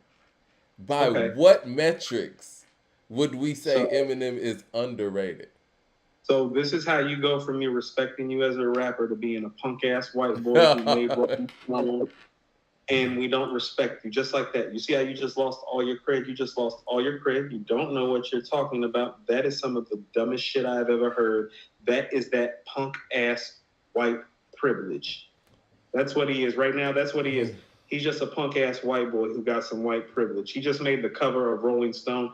Nas has never made the cover of Rolling Stone. And so him calling Eminem underrated and him making Rolling Stone when, quite frankly, he's not that good as a rapper and he's definitely made no classic shit. You're just a punk-ass white boy with white privilege. That's what you are. That's a lot, cool. Shut the fuck up. Shut the fuck up. I think that, No. White rappers who make the cover of Rolling Stone before Nas don't get to call Eminem underrated. You understand what I'm saying? Yeah, that is interesting. We got to keep checking stuff like Bruno Mars, punk ass, walking around with Anderson .Paak. We got to keep checking that frail ass shit. We got to keep checking this. What he said was this generation doesn't appreciate Eminem as they should, or something like that. And honestly, didn't hold up well because he's a punk ass white boy too. Apparently. Somebody said Eminem is Gilbert Arenas. Oh my God. Look, this is the thing. The music didn't hold up well. And that's what that's all it is. Neither did he. He didn't hold up well either. Yeah. That's what I'm saying. Like he does nothing to come out when these conversations occur and really defend himself. Have you heard him defend himself against these claims? Because he knows what he did. He knows he took this publicity, this wealth, and this fame and made himself into something that he did not deserve. And that's why he's quiet while these claims get made too. And I like him as a lyricist, but let's call that shit what it is too. You quiet like a motherfucker because you know you took advantage of the situation. And now you got this other punk ass white boy who has no business making Rolling Stone because he's not even a top 50 rapper right now today, talking this shit about this other white boy being underrated. Somebody get these punk ass white boys out this sphere. Well, I mean, you got to respect the unity, but I mean, no, Jack Harlow has an album coming out. You have to respect the unity. That's how slavery happened. Fuck their union. Listen, man, I've heard it all. The fact that M is underrated, I don't understand by what metrics. We just posted last week that he has a single that sold 700 million streams or did 700 million streams for River, and most of the people in this chat haven't even heard the record. I've never heard the song one time in my life. How is that underrated? Now, you know what? Maybe he feels underrated. It's white privilege. Underrated in a sense of, and people put him in the GOAT conversation. How is he underrated exactly? Where do you want him rated? Do you want him You want to rated know what? God status? No, Mike, I've defended him to you as a lyricist. I'm done defending him to you based on this Jack Harlow shit. Everything he's getting is based on white privilege. He doesn't deserve to be in the greatest MC of all time conversation. It's some white privilege shit. If he got a problem with it, or the black people that have been giving him a pass got a problem with it, fuck them too. I'm sick of this bullshit. Listen, man, he doesn't deserve to be in these conversations. I'm sorry. No. He's out of the greatest MC of all time conversation because some punk ass white boy named Jack Harlow, who's not that good of a rapper, that has no business making Rolling Stone, who never resonates on any real hip hop channels, is walking around calling him underrated. We're not about to let these white boys rewrite history. Well, man, so reviewing Jack Harlow's album next month is going to be interesting now because we're going to review it. We should. I mean, no, Mike. We tried to review his last album, didn't we? And we said that shit wasn't that good because it wasn't worth reviewing because he's not that dope, and it seems like the industry and the machine is behind him. That's why he's on the cover of Rolling Stone, and he's only released one album. The album wasn't that good. At least Eminem could rap. Fuck these punk ass white boys taking up our space. Huh? Well, period. I guess we can leave that there. I told motherfuckers I'm outside, and if all you motherfuckers supporting Eminem, I'm talking about all these black people that have been supporting Eminem, Dr. Dre, The Source, all you motherfuckers backing him, fuck all that shit. Well, they're going to be the first ones to come at you. You belong to this culture, you belong to the white boy. You got to start picking sides out here. Because when motherfuckers like Jack Harlow start popping up calling him underrated, that's that culture vulture shit that I'm talking about. That's that shit where Anderson .Paak walking around with a perm, prancing on stage with Bruno Mars like it's all good. This soft ass shit. Not the Ike Turner joint. Listen, I think though for real, it's soft. It's just weak, and you're rolling around with a vulture. All criticism aside, listen, I think to call Eminem underrated, that speaks of entitlement. Like. You feel like wherever he's even in these discussions, which I've always expressed that I don't think he should be. But even with him in these discussions, that's not enough, huh? Right. Not enough. This punk ass white boy who can't barely rap is on the cover of Rolling Stone calling him underrated. And I'm like, where did you even get the credibility to speak on this? Shut the fuck up. Yeah. That's what I'm saying. Like somebody gave him the credibility to say this and for it to travel. Shut the fuck up. Well, and tell the motherfucker I said it. Well, no aftermath brunch for us. When he's sideways out the neck ass shit. Like, what the fuck going on? For my daughter, this motherfucker on the cover of Rolling Stone. I'm like, this motherfucker can't even rap. So that was when you saw Jack Harlow on the cover of Rolling Stone when you were at the grocery store. On the bottom shelf. It was on the bottom shelf on the right-hand side of the Publix, 3 miles from my house, if you want to be specific. It's 5 shelves. It's at the bottom shelf. There's a Rolling Stone. I said, who's the punk-ass white boy? Then they said Jack Harlow. I said, that motherfucker can't rap. What is he doing on Rolling Stone? Nas has never made Rolling Stone. I said, I remember it ain't about rapping. Can't rap. Next. Man says, AK, another white rapper is way better than Harlow. AK, another one. Okay. You and me not active right now. I walk into a cipher and smash him up right now. You can't rap. Shout out to Jay Short. He said Eminem is I don't even rap no more. Pocanino. Why go after him and leave Geppetto alive? Oh, he's Pinocchio. He said Eminem's Pinocchio. Why go after him and leave Geppetto alive? Mike has been putting this motherfucker in the dirt for like a year. Where have you been? Like, Mike has been with a shovel. Mike has had a shovel. Mike has been engraving headstones. Mike has been preparing burial plots. Where the fuck you been? This is the thing, man. Let's keep it all the way above. Why should this generation, or whoever Harlow's talking about, respect Eminem to that degree when they just saw MGK slaughter him and then go make rock music? No, also, Mike, it kind of goes back to the point. This is what I'm saying. When I'm saying I'm outside with it, it's like, well, you're right. He made the Marshall Mathers LP and the Eminem show. And where do those albums rank all time in hip hop culture? Exactly. Let's go track what these white people saying. These white, listen to what I'm saying. These white people don't know shit about hip hop, including Eminem. The Marshall Mathers and LP and the Eminem don't register top 50 all time, do they? Well, I disagree with you on that. I think Eminem knows his hip hop, but he also understands where he really should. Does he know his hip hop enough to make hip hop shit? I think he. You know what? This is the thing. I think he doesn't have the ability to make that hip hop shit that he loves, Right. but he So found the now, lane where people would appreciate what he's doing and it would stick out from the others. right. So now I need to hear him rap on DJ Premier's beats. You He's feel what not I'm going to saying? do that. Oh well, Tabernet well, says, "Is there a white rapper that you like, Coop?" Hold on. Oh, let me go to the Oh, super chat real quick. Tabernet says, "Is there a white rapper that you like, Coop?" I like Mac Miller, but I know you weren't asking me.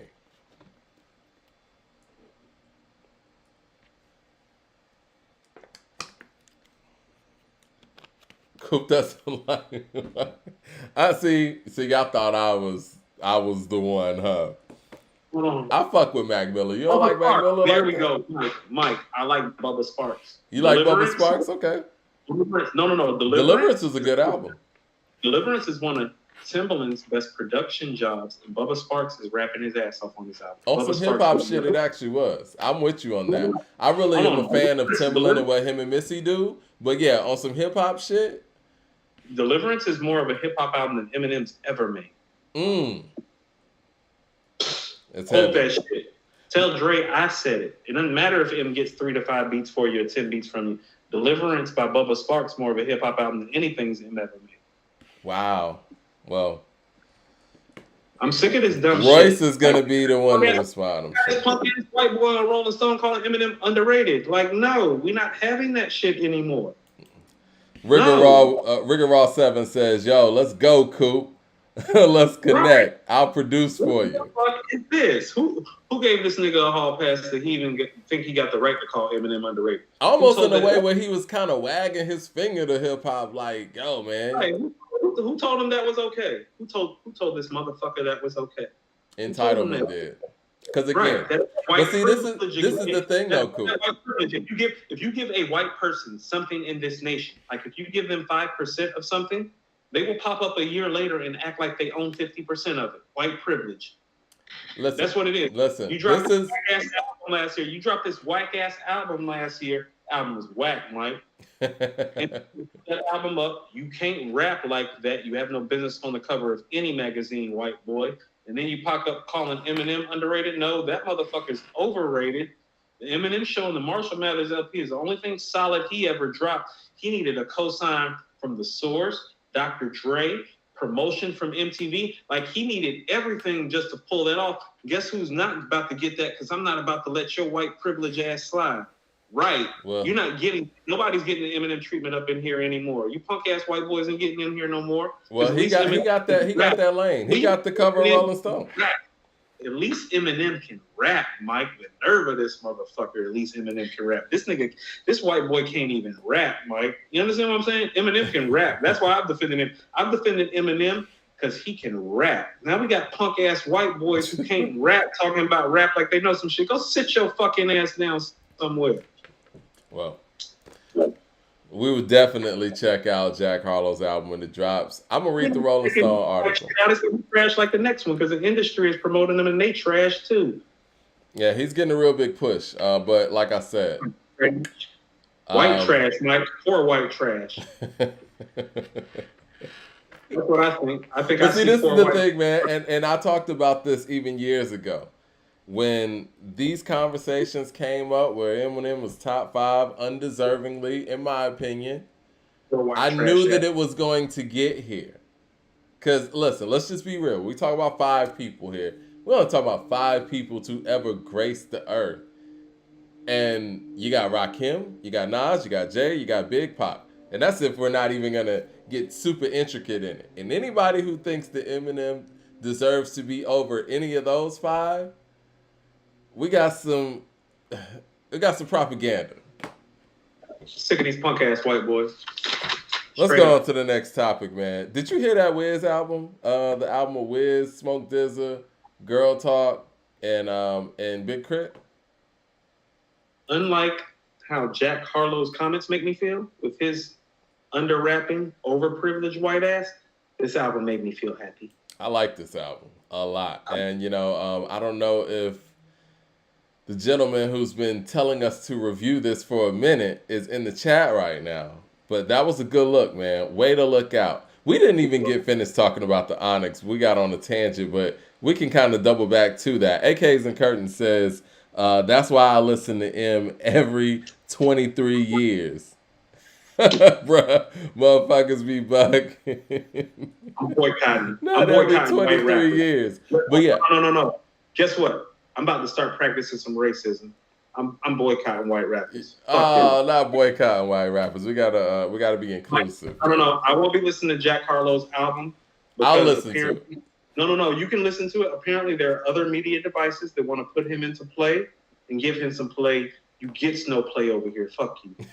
I'm gonna listen to it. I'm gonna give it a shot, and then we'll go from there. No, you give it a shot. I'm gonna give it a shot. Yeah, I'm gonna sit here and review it and talk about it while you just sit there on strike. Like, trash ass. No. I'm gonna be like, what the punk ass white boy got to say now? What the trashy ass white boy trying to rap got to say now? With a little Jew for him, right? Oh man. See how I keep his roots? Right. I don't give no fucks, Mike. Like, I'm sick of that shit. But yeah, punk ass white boy. Talk about how Nas and Jay are underrated, motherfucker. Who you listening to? Hey man, I guess he feels like Nas gets enough props. Hey, let's not make it seem like Jay be making the cover of Rolling Stone either. You feel what I'm saying? Yeah. They'll put Snoop and Pac, like they'll put a West Coast artist who goes quadruple platinum on there in a minute. They don't even fuck with East Coast artists like that. Yeah. Yeah, they whack. I mean, did Lil Baby get on the Rolling Stone cover? Huh? Lil Baby get on Rolling Stone? Did he? I don't think so. One more than Nas got. One more than Nas got. I don't think Lil Baby's got on the Rolling Stone cover. I know Eminem been on that sorry ass magazine cover about 15 times. Punk ass Jack Harlow just jumped on there. They love some white rappers, don't they? Punk bitches. Oh man. Well, let's talk about this Wiz album. Well, not Wiz. Wiz, Girl Talk, Smoke DZA, and Big Crit. You know what? I didn't see this combination coming. And I like it. I didn't know what to expect from it. But I loved it. You know what? I'm going to say this, man. I think when it comes to putting songs together, song structure in a way where, I hate to say it like this, but in a time where radio is dead, and songs that I feel like if radio was still alive, I hear like 3-4 songs that will ride throughout the whole summer on this album. Mike, the first 2 songs are riding for the whole summer. Am I wrong? Those songs are dope. And you think about how different these MCs are and how well they sound together. It's like, man, they had to have been cooking this up for a second. They sound like friends. They got to be friends. Sound like they was chilling, cooling out. I mean, song with Currency, how Currency just dips in there. It's a play from beginning to end, man. So let me tell you a few things. First of all, when I thought about it, I was like, how is this about the work? And then I was like, no. This is about the work. Mm-hmm. All these guys are cool and they like to smoke. Right. Full court press. I was like, this is about the work. And I'm not even going to lie. The Currency, placing Currency in here, and the way the record went, and he's perfect, the perfect slide in. Like, that was the perfect slide in. I want to hear a project with the 4 now, especially after how well the 3 just pulled this off. Because, first of all, who's your MVP on this album? I say Wiz, and I'm not saying that easily because I'm saying that clear. No, I'm saying Wiz because you could tell he's probably the catalyst of how well these songs came together. So I was very surprised by how Crit was, where it was like Crit and Smoke DZA blended very well together. It's like they're getting their bars off. They were impressive on there, but they didn't sound like nobody sounded like anybody was trying to out-rap anybody. These are just really good songs, and they spit.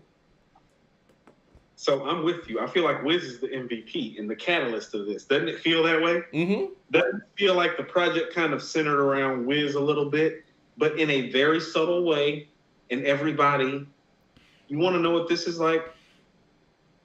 this is like the San Antonio Spurs dynasty team, and Wiz is Tim Duncan. It's like, well, it's not flashy. It's not flashy. Effective. You know who's kind of running the show. You know who the best player is, but all the players are playing so well and playing so well together. You don't really give a fuck who the captain is, even though you know who the captain is. Wiz is the captain of the ship, in my opinion, but it doesn't matter.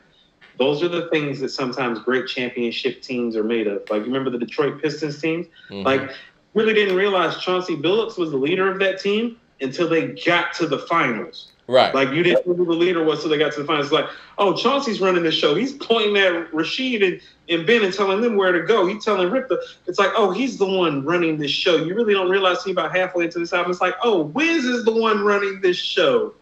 And you know what? As condensed as this album was, I think it's like, 12 songs? Is it? I think so. Is it 12? It didn't feel like it. It's 10 songs. It felt like 10. It's 10. It's 10. It's 10. It's right. 10. It's 10. But with that being said, I want to hear more because I feel like they could easily cook up some of these. It seems so effortless. Excuse me. That's what I mean. Mike, how the Spurs pass the basketball. Boom, boom, boom, boom, boom, shot. Man, those Spurs teams, man. Yeah. Those Spurs teams in the, I want to say the early 2010s, or it was towards the end of their run. They were everything impressive from 2005 to watch. 2005 to 2012. Now, I'm thinking about when Kawhi came, and it was a young Kawhi, and they still had prime, a little bit over prime Tim Duncan, but they were still really good. Just the way their ball movement was, man, like that team was fun to watch to me. 07-12. Hold on. The team that beat LeBron has a Cleveland Cavalier. Yeah. And the team that beat LeBron has a Miami Heat. Mm-hmm. You're talking about that run. Yeah. That team. Yes, that's the team I'm talking about. That's what this album is. Yeah. This album is. It's like, no. That's a championship team passing the ball. And what's really beautiful about this album, they all have solo tracks on a 10-track album and you don't notice it. And it's flawless. It's seamless. That's what I mean about team ball, play ball.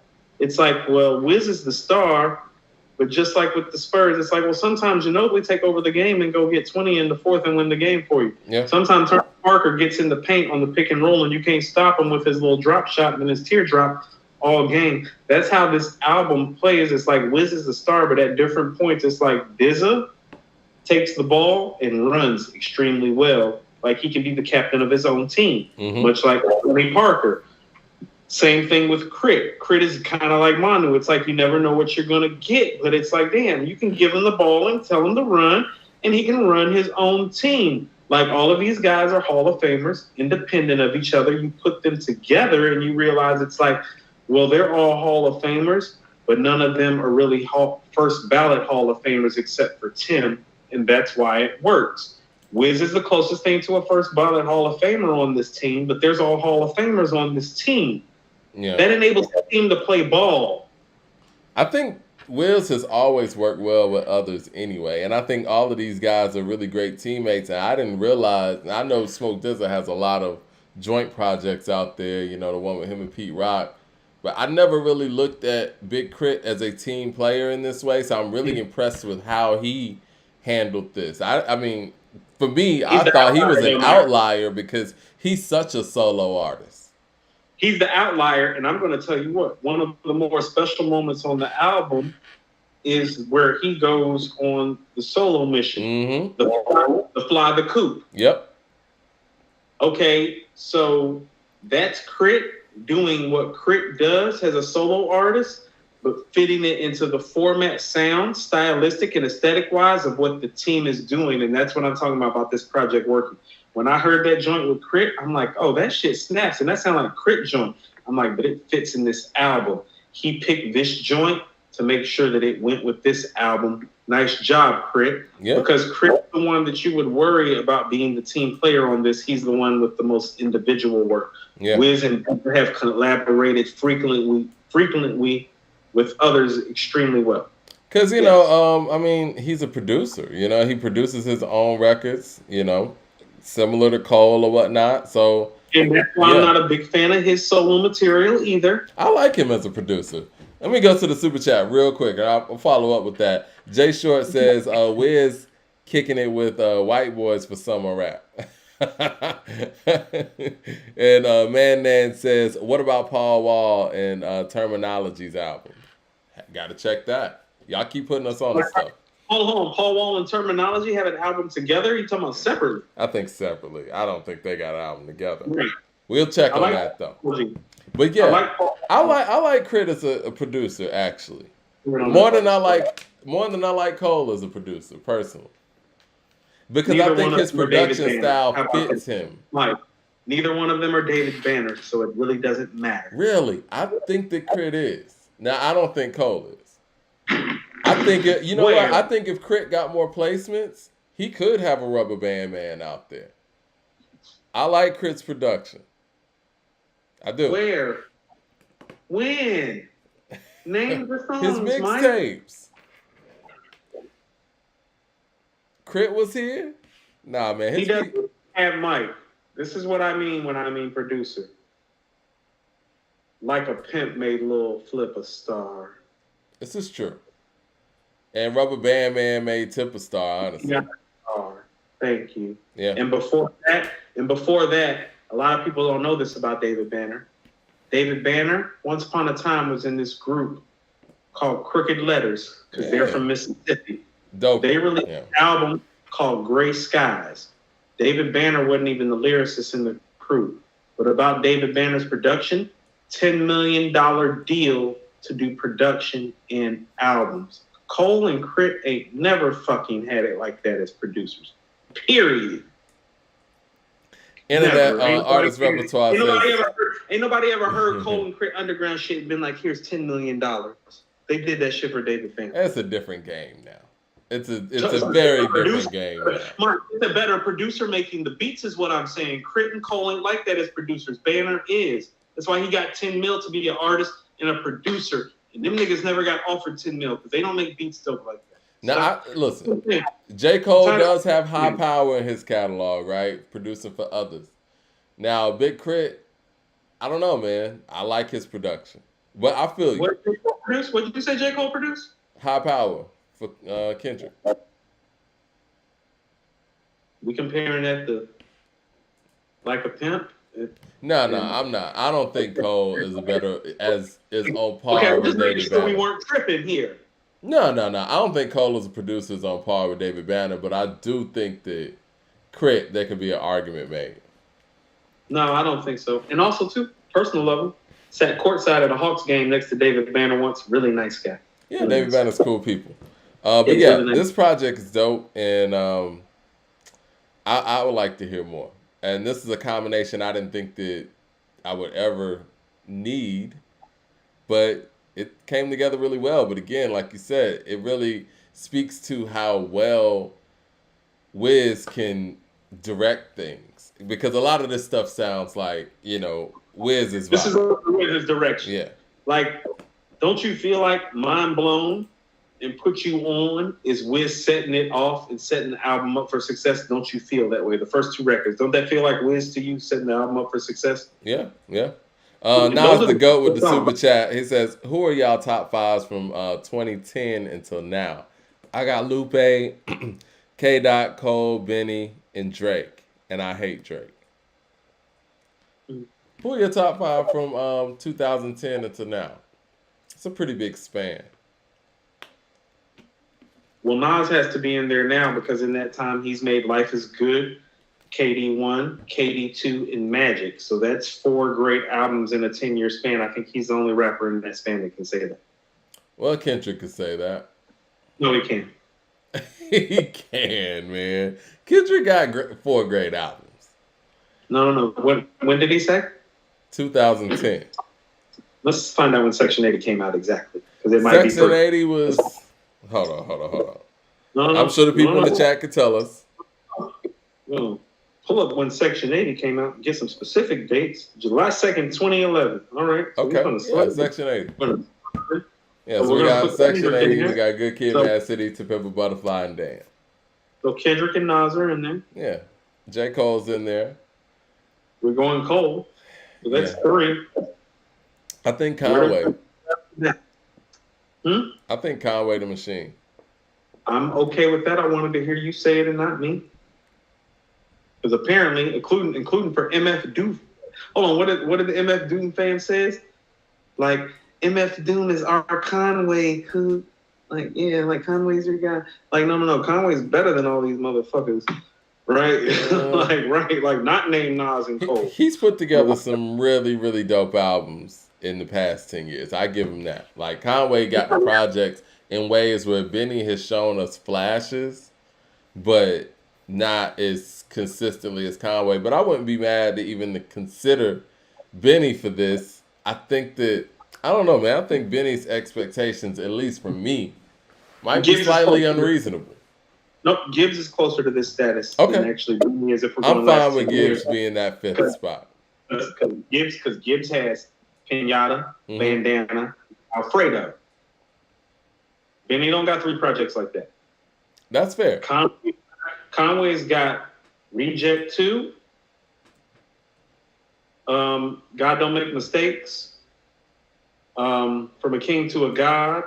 He's got some subsidiary projects that are really, really, really dope, like the Black Tape. Everybody is Food 1 and 2. Like, Conway's got stuff, so I'm cool with Conway, not cool with Benny. Gibbs is a possibility. What do you think about Westside being considered in that? He's a wild card here.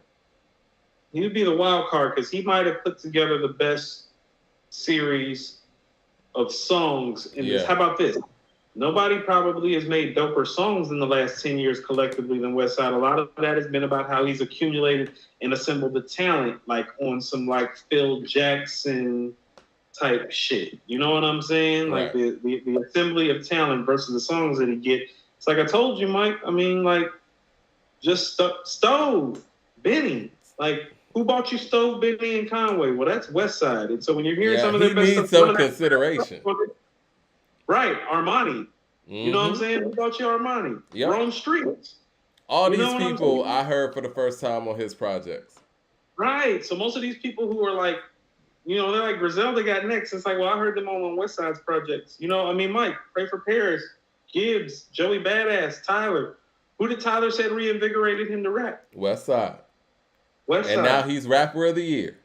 Shout out to Tobinet with Super Chat. He said, check out Say R&D Kids album. T.I. Banks, Kiss, Benny. Songwriter Kid. Yeah. Songwriter Kid.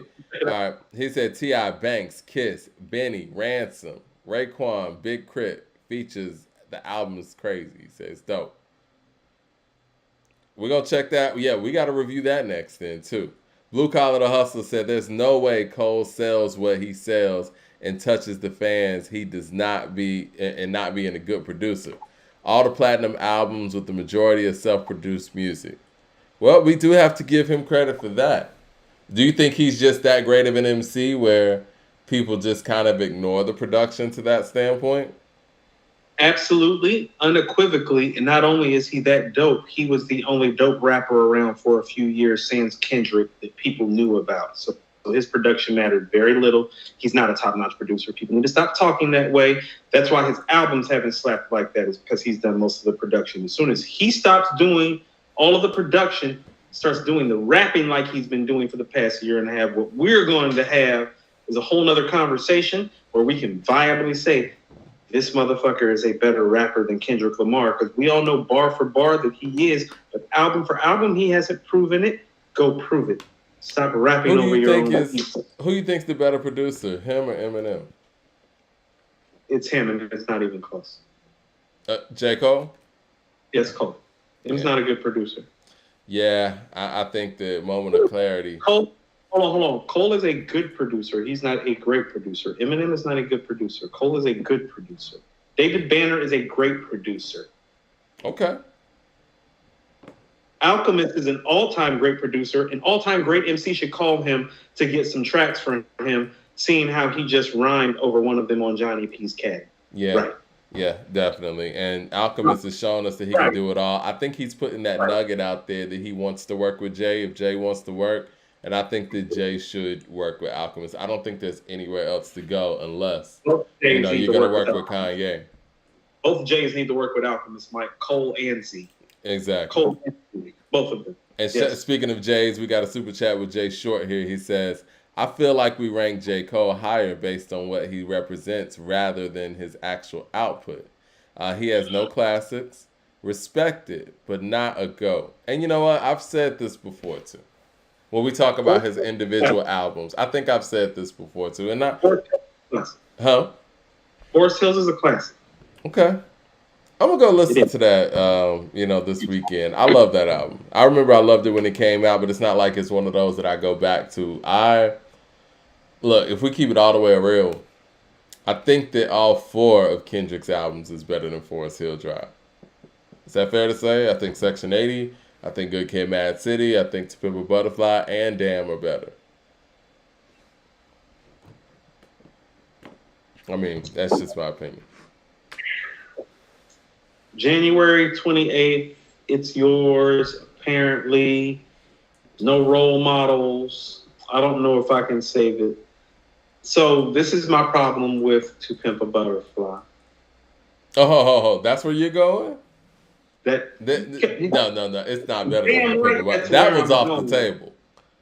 No, it's not off the table. That one's off the table. It's not better. It's not better than that. No, Mike, I'm done being nice. No. No. We need to start calling a spade a spade. How well produced is that album beat wise? Oh, because it's well produced. No, Mike. The reason that we really don't play that album is because the beats on there don't slap like that. Nah, I play the album because no, you don't. Mike. Yeah, the last time you played the album, hit. Road trip. Mike, it took a road trip to get you to play the album. It's one of those that you got to sit there and listen to. That's sign of classic shit. Mike, I wake up on random days and it's like, I need to hear Illmatic today. Fuck a road trip. I need to hear the Purple Tape today. Well, no. I'm gonna keep it real. I can't tell you the last time I listened to Damn. I listened to Big Nations last week. I can't tell you the last time I listened to Damn. Now that one I don't play. I'm gonna be honest. Now To Pimp a Butterfly I play. I mean, so Mike, I would tell you, this is just for me. I don't know if it's better, but I would rather listen to Forest Hills than listen to Pimp a Butterfly. And outside of 4 tracks on Damn, I would rather hear Forest Hills than Damn from beginning to end. That's what I'm saying. And truthfully speaking, if the production on Forest Hills is anywhere the level of capability of the MC that's going on, well, it's better than everything Kendrick made except for Good Kid, Mad City, in my opinion. Jay Short says, I can name 40 albums better than Forest Hill. That's how I be feeling about To Pimp a Butterfly.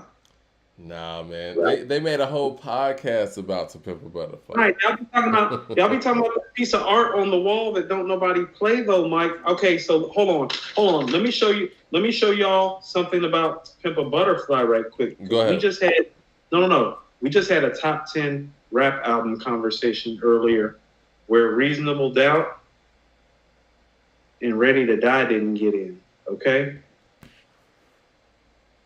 So we're already 12 albums deep, Mike. Do you know the albums that we haven't covered that are like superior to Pimp a Butterfly and we're already 12 deep?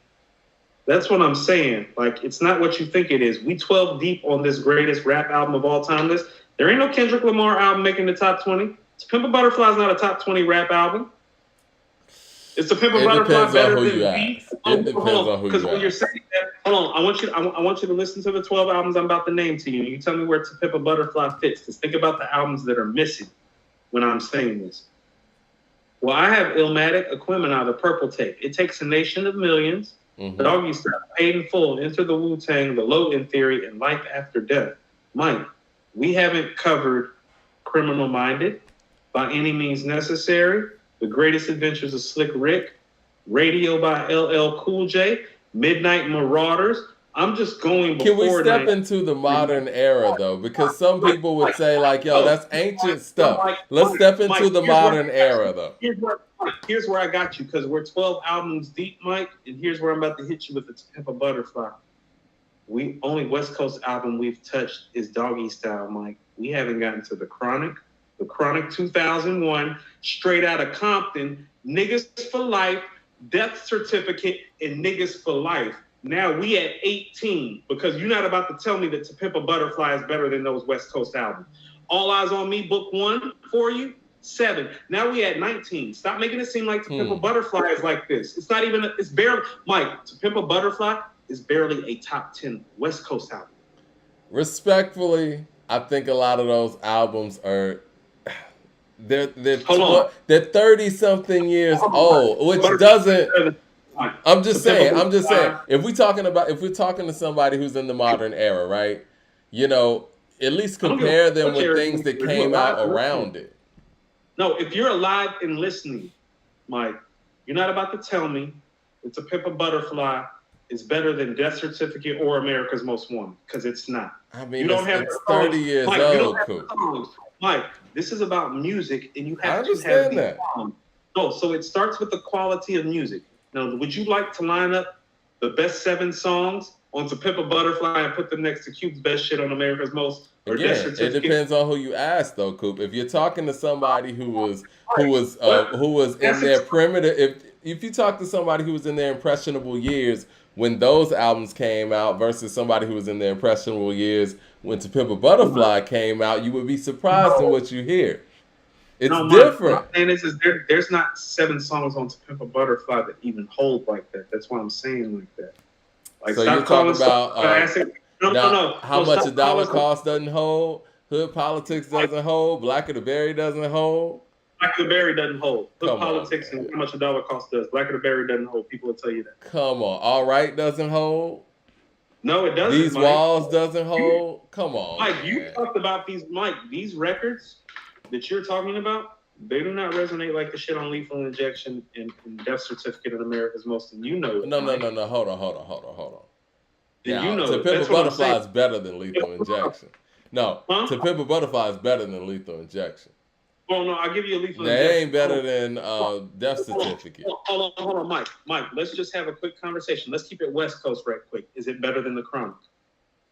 Not many things are better than The Chronic. Come on. Yes or no, Mike? Is it better than 2001? That's debatable, but I say 2001. Not debatable, Mike. 2001 depends on who you ask. No, Mike. I think 2001's better, but I'm just saying that's not a clear-cut thing. No, Mike. It is a clear-cut thing. Nobody on the West Coast is arguing about it. To Pimp a Butterfly is better than 2001. You better believe that shit. Nobody in LA is arguing about that. You can quote me on that now. I lived out there. Nobody thinks that To Pimp a Butterfly is better than 2001 out in Cali. Nobody thinks that shit. People in the chat are everywhere on this. Some people are saying you're crazy. Some people are agreeing. Like Doggy Style? I think this is more of an age thing, man. I think No, Mike, this is about good rap songs. Is it? I agree. It's always about that, but good rap songs mean something different to you depending on where you're at and how old you are when they come out.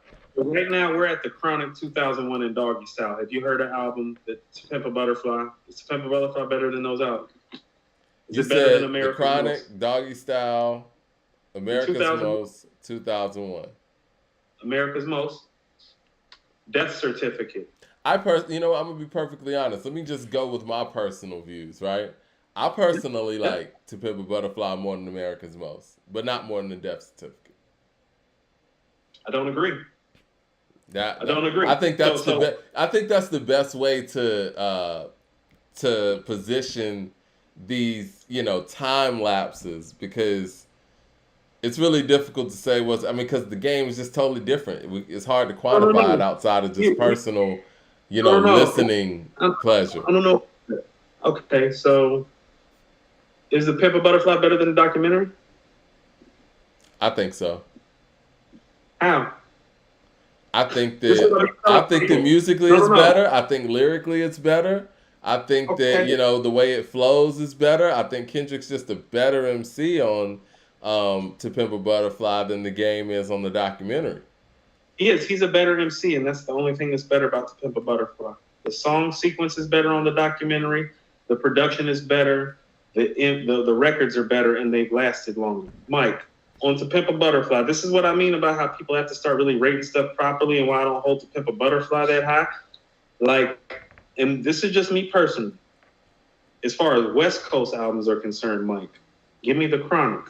Give me 2001, Doggy Style, America's Most, Death Certificate, All Eyes on Me, Good Kid, Mad City. all clearly before To Pimp a Butterfly. That's not in the greatest rap album of all time conversation when it's not even a top 5 West Coast album. It's debatable. Mike, keep in mind, I didn't bring up the documentary Straight Outta Compton or Niggas for Life. See, this is Niggas the thing, though. This is what makes To Pimp a Butterfly. The record's not there, Mike. Hold on. Mike, the record's got to hold up over a course of time for people to call stuff classic. All of y'all calling. So All Right didn't hold up? That's the song he did at the Super Bowl. What I'm trying to say, Mike. All Right, Express Yourself and Straight Outta Compton and Fuck the Police get played more than All Right. Straight Outta Compton's better than good than Butterfly based on that regard. If we're talking about records holding up, then Straight Outta Compton's better. Well, you're talking about an era where actual radio was important, so all of those records are gonna. Radio was very important when Kendrick dropped All Right. It is what made this album pop. All Right being on radio made this album pop. Stop that. It's not the same. Radio doesn't mean everything in this era. It's different. Hold on, Mike. What did radio really mean to a crew coming out of Compton in 1988 saying "fuck the police"? They weren't getting played on the radio. Okay, stop that. That's fair. But after the fact and after they made their impact, you can't act like Straight Outta Compton's not just a commercialized cult classic. It is what it is. Fuck the Police is too. But with Straight Outta Compton and Fuck the Police and Express Yourself getting played on the radio like Express Yourself was getting played. Now that's a fact. Right. No, Mike. Listen to what I said. I said like All Right. Express Yourself was getting played more than All Right. Mike, we gonna pull up where Express Yourself was on the Billboard charts because that's a lie. It wasn't getting played like that. The Truest said that Coop feel like I do. He said Coop feels about To Pimp a Butterfly like I do about Illmatic. It's just not that good. I'm sorry. I hate to say it like that. It's just not that good. People like, oh, I love the content. I love what he's trying to do. It's like tell the nigga to execute. It takes a nation of millions to hold back the execution. Well, I mean, that's probably one of the greatest, if not the greatest, hip-hop albums of all time. But Mike, what I'm saying is To Pimp a Butterfly hasn't held. Y'all keep holding it like it held. This is what's happening. This is what's happening. We need new Kendrick music. I think people forgot. Mike, niggas in the hood don't be riding around that Black of the Berry is the shit. They don't play like Black of the Berry like they do The World Is Yours. I think the issue is too.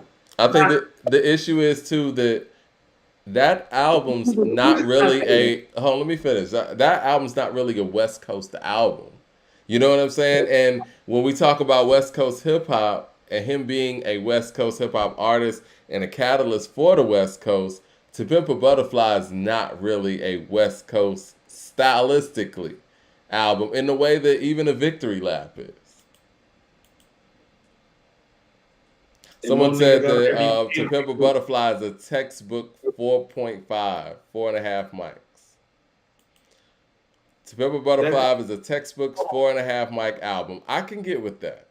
No. Okay, so Mike, and they're right. That's a good 4.5 mic album. Let me give you this 5 mic shit. It's called The Chronic, 2001, Doggy Style, America's Most Wanted, Death Certificate, All Eyes on Me. That's my point. They talking about it's a 4.5 mic album. It's not even a top 5 West Coast album. It's barely a top 10 West Coast album. And when I mean West Coast album, I mean you're from Compton, you're a West Coast album. In terms of your region, how does this album rank in relationship to other artists from the area? If this was an Ice Cube album, it would be his 3rd best album. If it was a Dr. Dre album, it would be his 3rd best album. If it was an NWA album, it would be his 2nd best album. If it was a Snoop Dogg album, it would be his 2nd best album. Stop talking about this shit like it's the Holy Grail. It's not even a top 5 West Coast album. Talking like it's the Holy Grail. Mike, it's not even a top 5 album out of his region. At least Soul Food is a top 5 album out of the region. Well, we don't have The Chronic, Doggy Style, and 2001 and Death Certificate in America's Most in our region like that either. So I will say that, to be fair. I don't feel sorry for him. No, Mike, you don't get hall passes for this shit. Jay walked into unfair circumstances. When Jay walked into the game in 96, Illmatic had been made, Ready to Die had been made. Since you say that. Award, hold on, no, Mike. Cool. Stop. I see where you're going. I stop. But can you at least judge it based on? Can you? Like that. Cool. Can It you ain't at least? like that with Cool. Can you at least judge it based on albums that came out in its era? Since we want to do right. that, Yes. Okay. So if we're judging it for albums that came out in this era, we keep on having the conversation with him and Cole about how super weak this era is. Right. It's like, how about this? It's like being the best player before Magic and Bird and Mike came. Nobody really remembers or gives a fuck. so again, Like, the generation that came up on these albums give a fuck. So No. So Like, to them, this album is the holy grail, correct? No, that's what I'm saying. Is like where he really is. He's more in that like George Gervin, Bob Lanier, Dr. J time frame or hip hop. It's like no, they're great players, but it's like the greatest players came before and are coming up after. And when you see it in relationship to what came before and what's coming after, well, that's why Dr. J isn't in the top 10 list and why George Gervin's not on the top 20 list than they were when they were playing. It looked great at the time, but when you look at it back in retrospect, and let's go retrospect as in Bill Russell, Wilt Chamberlain, Jerry West, Oscar Robertson, Elgin Baylor, and then in front of Larry Bird, Michael Jordan, Magic Johnson, LeBron James, Kevin Durant. You look at those guys and you're like, and that's what Kendrick and To Pimp a Butterfly is, and that's facts. Rigor Raw says Mad City shits on To Pimp a Butterfly, and I like that. That's why we're supposed to be having a Good Kid, Mad City conversation. That's what I'm saying. The conversation is Good Kid, Mad City, not To Pimp a Butterfly. That's what I keep saying. It's not even top 5. Good Kid, Mad City has more of a conversation.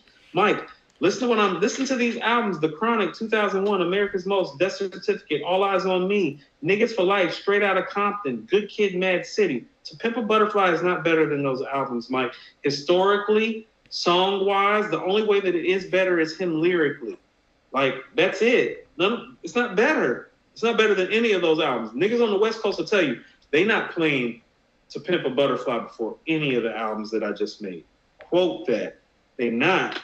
Niggas is not about to ride around playing To Pimp a Butterfly before they play America's Most. The Truest thinks that Adrenaline Rush needs to be added. I'm seeing 88 Gray saying that. Don't know shit, Mike. The Truest thinks that Nas isn't a dope lyricist. He doesn't know shit. Keep telling you don't know shit. Told you I was gonna troll you and pull you out. 88 Gray 88 says that you're treating Kendrick like Nas. People treat Nas basically. In this, no, listen, I'm looking forward to new Kendrick music, but I want to put everything in context. I am. It's just overrated as a classic. It hasn't held up well. The songs aren't that great. It's artwork, Mike.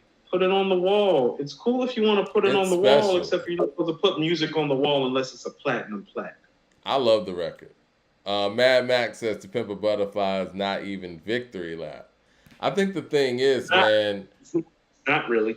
It depends on how you're listening, man. It's not Blank Face either, if you really want to know the truth, Mike. That's what I'm saying. Like real niggas, like West Coast, like stop that. That's what I'm saying. It's like, no, talk about Good Kid, Mad City. Talk about Damn. When people pull To Pimp a Butterfly into a greatest of all time conversation, they do it a disservice because artistically, it compares to albums that it doesn't hold up to musically. It doesn't hold up to a Clemini. It doesn't hold up to It Takes a Nation of Millions. It doesn't hold up to the Low End Theory. It's not fair. This is how I got Kendrick's albums ordered, and he has 4 really, really dope, great albums, actually. I got To Pimp a Butterfly at 1, I got Damn at 2, Good Kid, Mad City, and then Section 80. And then, Mike, Overly Dedicated if we want to go there. I mean, so Mike, we're going to work on the inverse. So I got Good Kid, Mad City. Mm-hmm. And Mike, I've been listening to Section 80 lately. And I would actually put Section 80 ahead of Damn. So I'm going to go Good Kid, Mad City, Section 80, Damn, then To Pimp a Butterfly. Wow. Nigga, don't ride around To Pimp a Butterfly. You really don't like To Pimp a Butterfly, huh? Well, Mike, we often spend times comparing To Pimp a Butterfly to It Takes a Nation of Millions to Hold Us Back. And we did that about the artistic and the creative merit. But song-wise... I think the production, man. No, Mike, I'm talking about, let's just talk about songs. Mm-hmm. Let's talk memorabilia. The 5 best songs on It Takes a Nation Millions to Hold Back is almost more memorable than the 5 most memorable songs of Kendrick's career. It's not fair. Well, I mean, Kendrick's not a hit maker. He's an album song maker. Like, Rebel Without a Pause is not supposed to be a hit, Mike. That's what I'm saying. But Welcome it to the Terror It's a classic. Supposed to be a hit. Yeah. Hold on, it's classic. Yeah. Butterfly is not. Listen, I'll say this, and I love Cass. I love Outkast. They don't have the records that Public Enemy has when you talk about song for song. Pimp a Butterfly is a collection of very good songs. How about this? The songs are a 7 and 8 for the most part. The thought process and the put together is a 10. Y'all are talking about the process. Y'all are talking about the put together. Y'all are talking about the intelligence. But at the end of the day, the songs be a 7 or an 8, so it doesn't matter. Nobody cares about all those ancillary things. The music has to be classic first. There's about 5 classic songs on that long-ass 17-track album. That's not going to cut it.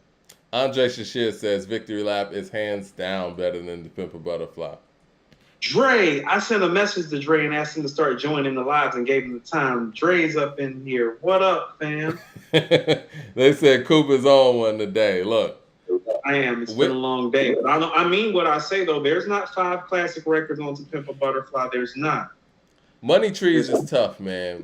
And, when you start pulling out individual songs from Good Kid, Mad City, it's hard for a lot of those songs on To Pimp a Butterfly to stand up to it. I personally think These Walls is probably, from beginning to end, the best song on To Pimp a Butterfly, to me. These Walls would be one of the 5 songs that I'm talking about, Mike. Hood Politics. It's a beautiful record. Hood Politics. Because even when I listened to These Walls, I listened like right after Damn came out, because I was impressed by Damn first listen. I think all of those songs gelled very well together. But when I listened to These Walls, I was like, this is a level of above this album, just from a production standpoint, structural standpoint, and I get all nerdy when it comes to it, but I do like the way that Damn and Good Kid, Mad City were able to flow. But even though I don't think that they reached certain levels that To Pimp a Butterfly reached at its peak levels, if that makes any sense. I don't agree. Okay, so when you say that, so understand These Walls. Here's how I feel about These Walls. These Walls is the type of record that groups like Organized Confusion could never pull off, which is why they didn't make it big. The Pharoah Monch group. Mm-hmm. Yeah. Because content, like people who know Organized Confusion, content-wise, lyrical-wise, out of this world. Yeah. And can't be fucked with. Mike, the put together of it is where they fail. Kendrick puts it together. Putting records like that together doesn't mean that the record is inherently better because he tried harder, it's because it's more creative or it has more intelligence to it. It doesn't. It's not beating Money Trees. No, Money Trees is a jam. No, listen to what I'm saying. All that. This is where rap is so beautiful and people miss it. You can do all that nuance you want. You can do all that creativity you want. You can get all the style points that you want. This is still the type of genre where it's like, man, we feel that shit or we don't.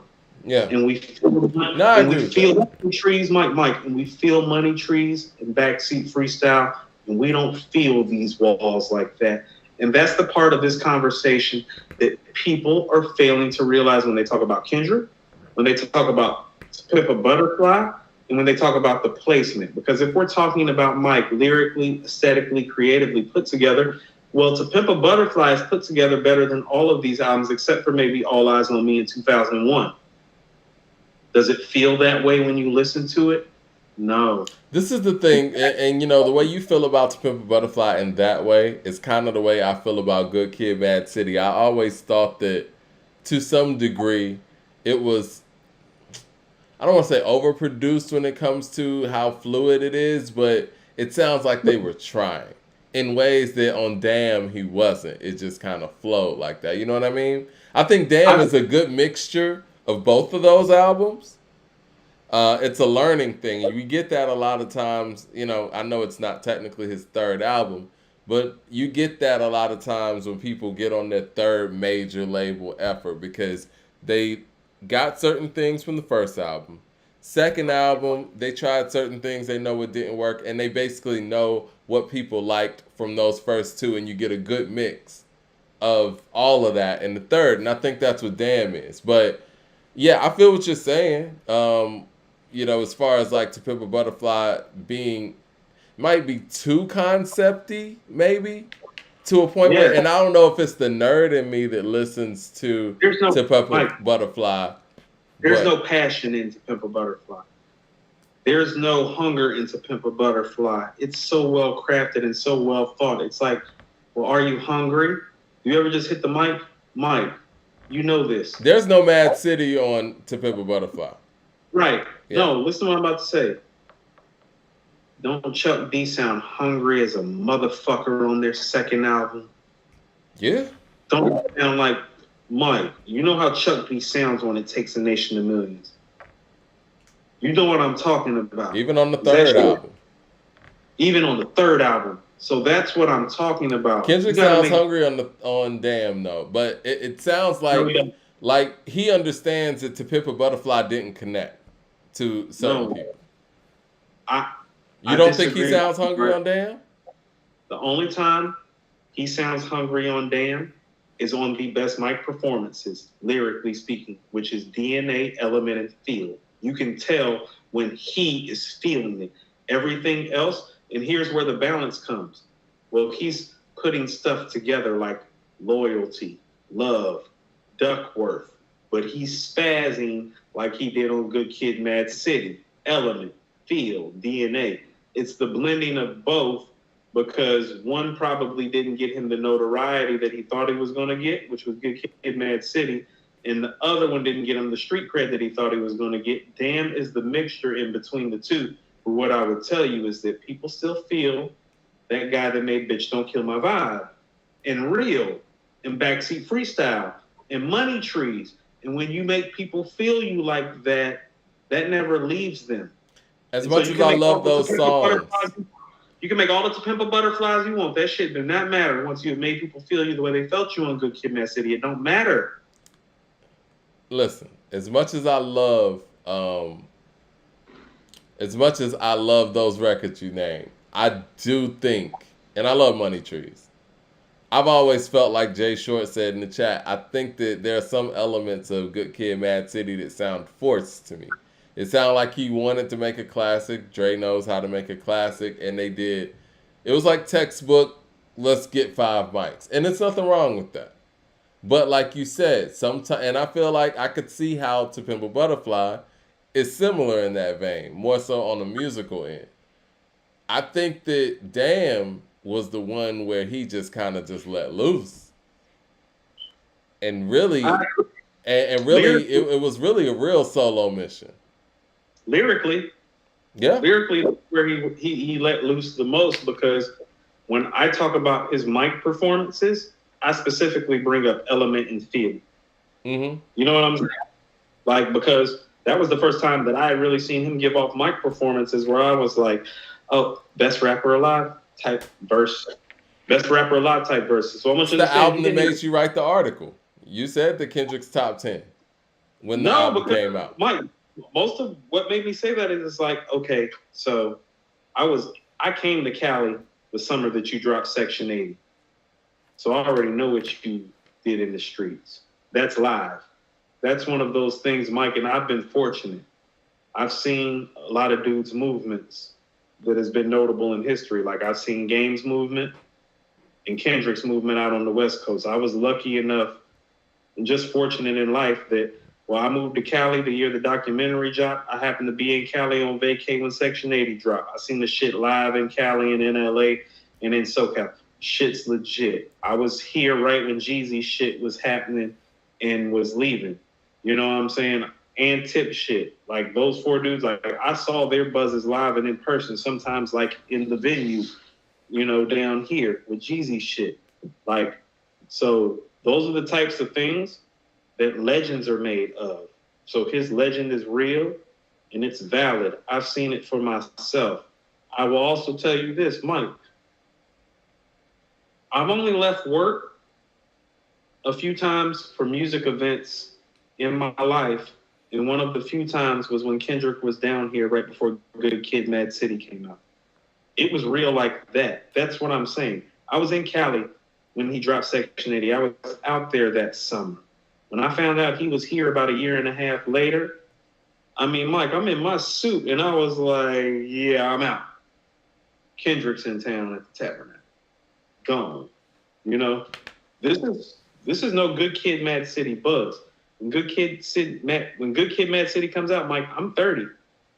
I'm literally turning 30 around the time the album is coming out. It's the last great hip hop album of my 20s. You know what I'm saying? So like I'm connected to it as like because Kendrick is my OG transition. You know what I'm saying? He's the guy. It's like I'm a Nas guy. I'm a big guy. I'm an Outkast guy. He's my transition guy. I was told this was the guy to go to. To Pimp a Butterfly ain't like that. It's just not. It never has been. It never will be. Even when I wrote the article, Mike, I said it was one of the best pieces of hip hop I had ever heard. I said it was one of the best rap albums ever put together. But Mike, you didn't hear me start talking about Kendrick all time until he released Damn, because I hadn't seen Mike performances that related to that, even though I was there for Section 80, even though I would walk out of my job to hear Kendrick before Good Kid, Mad City and consider it to be a classic. And even though I wrote a review saying that To Pimp a Butterfly in terms of how it was put together is on par with It Takes a Nation to Millions and Aquemini. That don't make it like that. I didn't start talking about him as top 10 until he performed on Damn. And so people need to stop acting like he's just been here and it's all been magical. It's like, no, he's had to earn it every step of the way. And he wasn't even a top 10 MC to me until I heard him on Element and Feel. He's got a great catalog. And, you know, I think a lot of that, too. Let's just keep it all the way real. And I know people are sick of us bringing up the fact that Kendrick ain't dropped in 5 years. A lot of us speaking on that top 10 was the fact that we saw what he did with Overly Dedicated, Section 80, Good Kid, Mad City, To Pimp a Butterfly, and Damn. And we saw the trajectory of what was next in the next couple of years. And that top 10 was largely predicated on that. Because we're sitting there looking at that run and we're like, okay, well, in 2 years, this nigga's about to drop something on par with this. Because it was almost like he couldn't miss. And with none of that happening, at this point, we should be 2 more Kendrick albums in, right? Based on, you know what I'm saying, that rhythm, that trajectory of what we normally see from people who are the all-time greats. Yes, he's missed his last 2 cycles because so that top 10 consideration was predicated on that rhythm that he was on, or the trajectory that we saw him getting to from those 5 albums that he had dropped. The article that I wrote that was calling him a top 10 MC that literally had thousands of people arguing with me, telling me no. Remember that, Mike? When people was like, no, you're tripping, Coop. And I was arguing with people for weeks. Well, that was based on the fact, and this is what I kept telling people. It's like, did you just watch what this dude did in 6 years? I said in 2010, he made Section 80. In 2012, he made Good Kid, Mad City. 2014, he made It to Pimp a Butterfly. In 2016, he made Damn. I'm like, Nas and Jay didn't do that. Shut up. Yeah. But now we're looking Mike, and then he didn't do anything. No one saw that coming. Just based on Section 80, Good Kid, Mad City, To Pimp a Butterfly, and Damn coming in the time frames that they came, no one saw him not coming out with anything in 5 years. So, Mike, do you know who else did something very comparable to that? And I keep bringing them up. You want to know who else? Who's that? Method Man?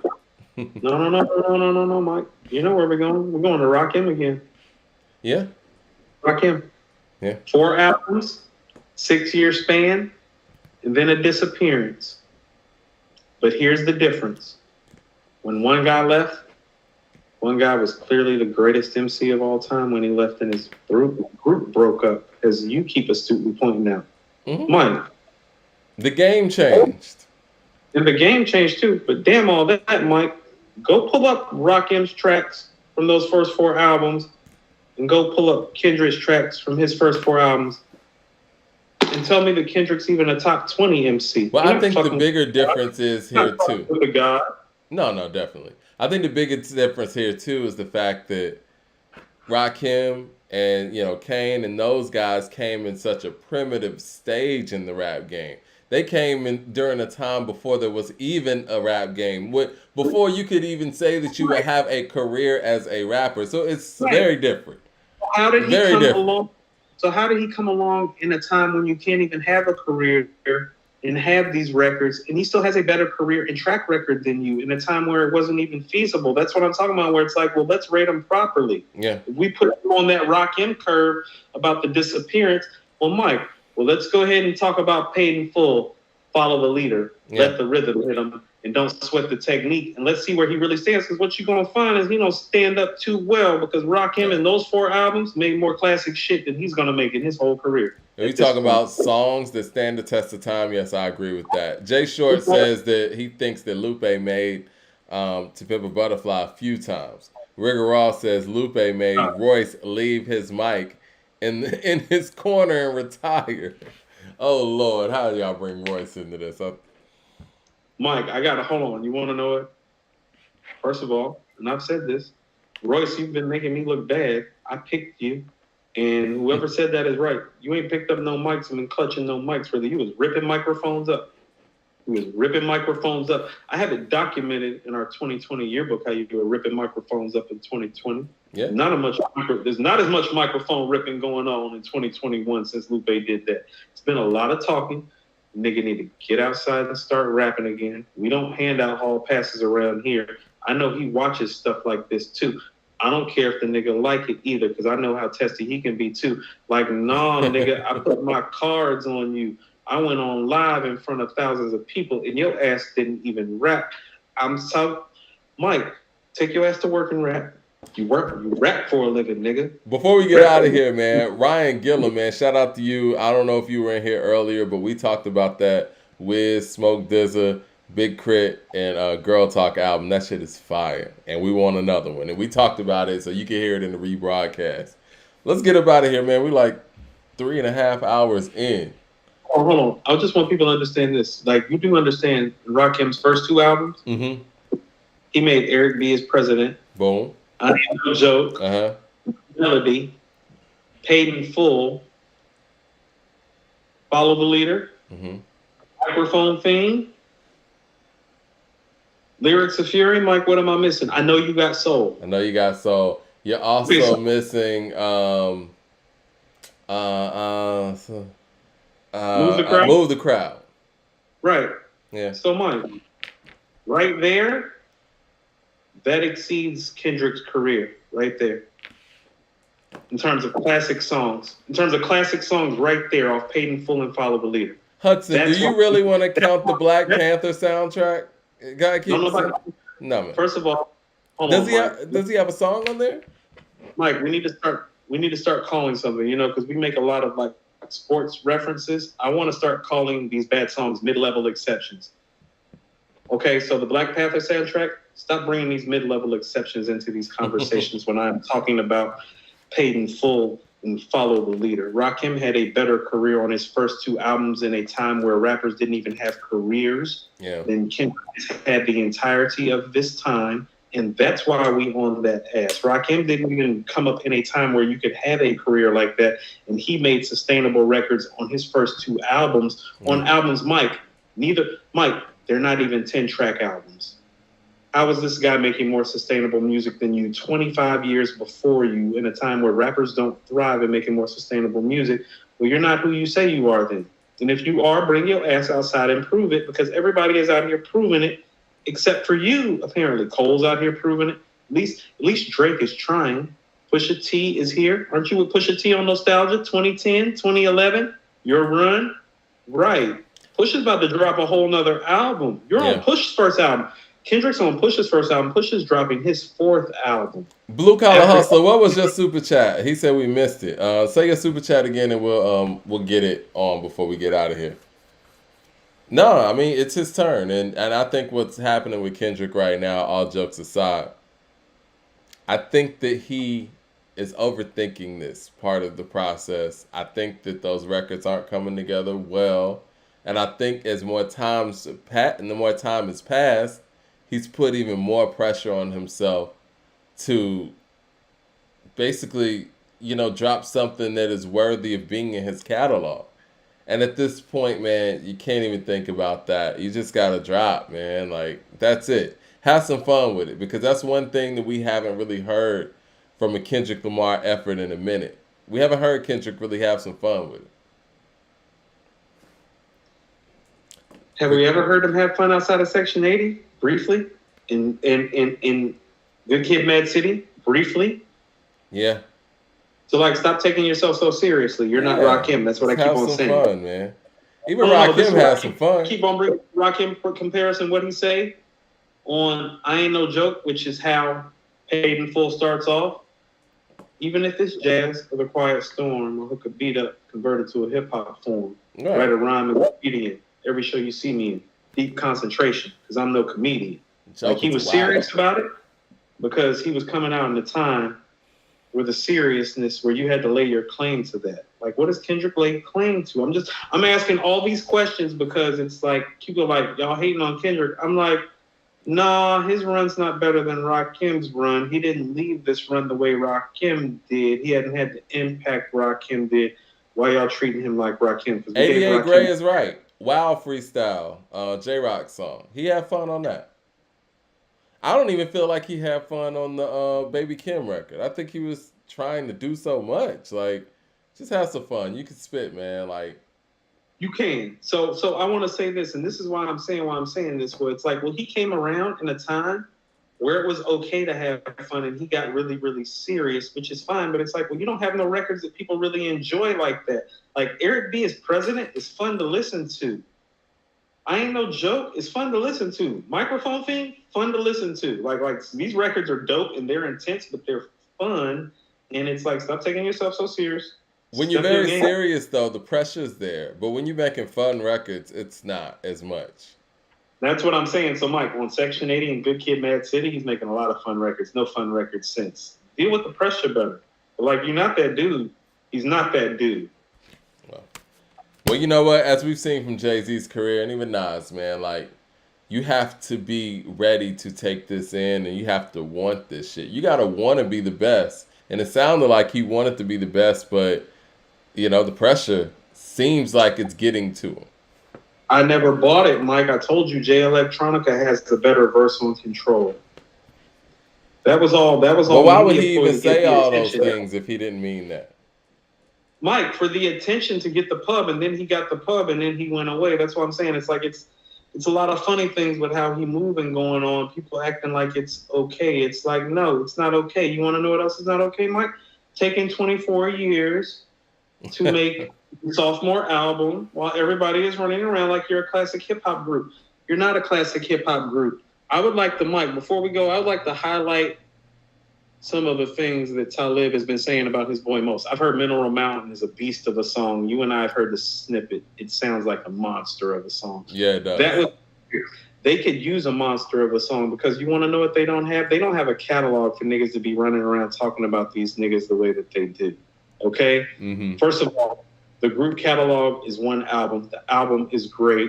Not all-time great, not classic, but just great. As in, it's a 9-track album, I believe. Isn't it 9? I don't know. 11? 11 with the remixes? 11 with the remixes and the redos? Right? Hold on, let me get this right, and I'm sure people will beat me in the chat. It's 13. 13? Thieves in the Night's number 12. Yeah, Respiration is number 11. But again, there's some skits in here. So yeah, it's an intro and yeah. Right. So it's only about 11 tracks. Yeah. Yeah. So of those 11 tracks, Mike, about half of them are great to classic. That's not a classic album. That's a great album. Right. And furthermore, outside of that, we have the What's Beef on the Chappelle Show, right? Yeah. What else do we have? Two We words. got Words count. Know That. You know what I'm saying? It's on Most Def's album. Yeah. That's dope. Yeah. I mean, songs like Bright as a Star never came out, but I love that record. So we got about 15 records to go off of. Okay. Yeah, well, I mean, I would say about 20. I mean, they made a lot of records here and there with each other. Okay. You got This is what I'm trying History. to say when I You got History. That's on there. I mean, not that's on there, but that's a record with them two together. That's on Most Def's album. So in 24 years, they've done about 20 records together. Yeah.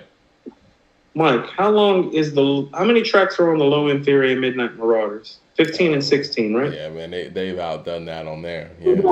Mike, how many records are on Philadelphia Half-Life and Things Fall Apart? I believe like 17 and 17 respectively. Yeah. Mike, how many records are on Common's Resurrection, One Day It'll All Make Sense, and Like Water for Chocolate?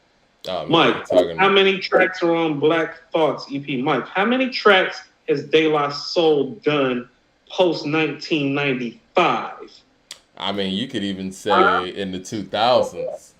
So people like Maybe even the 2010s, because Grind Date was what, 05? Grind Date's dope.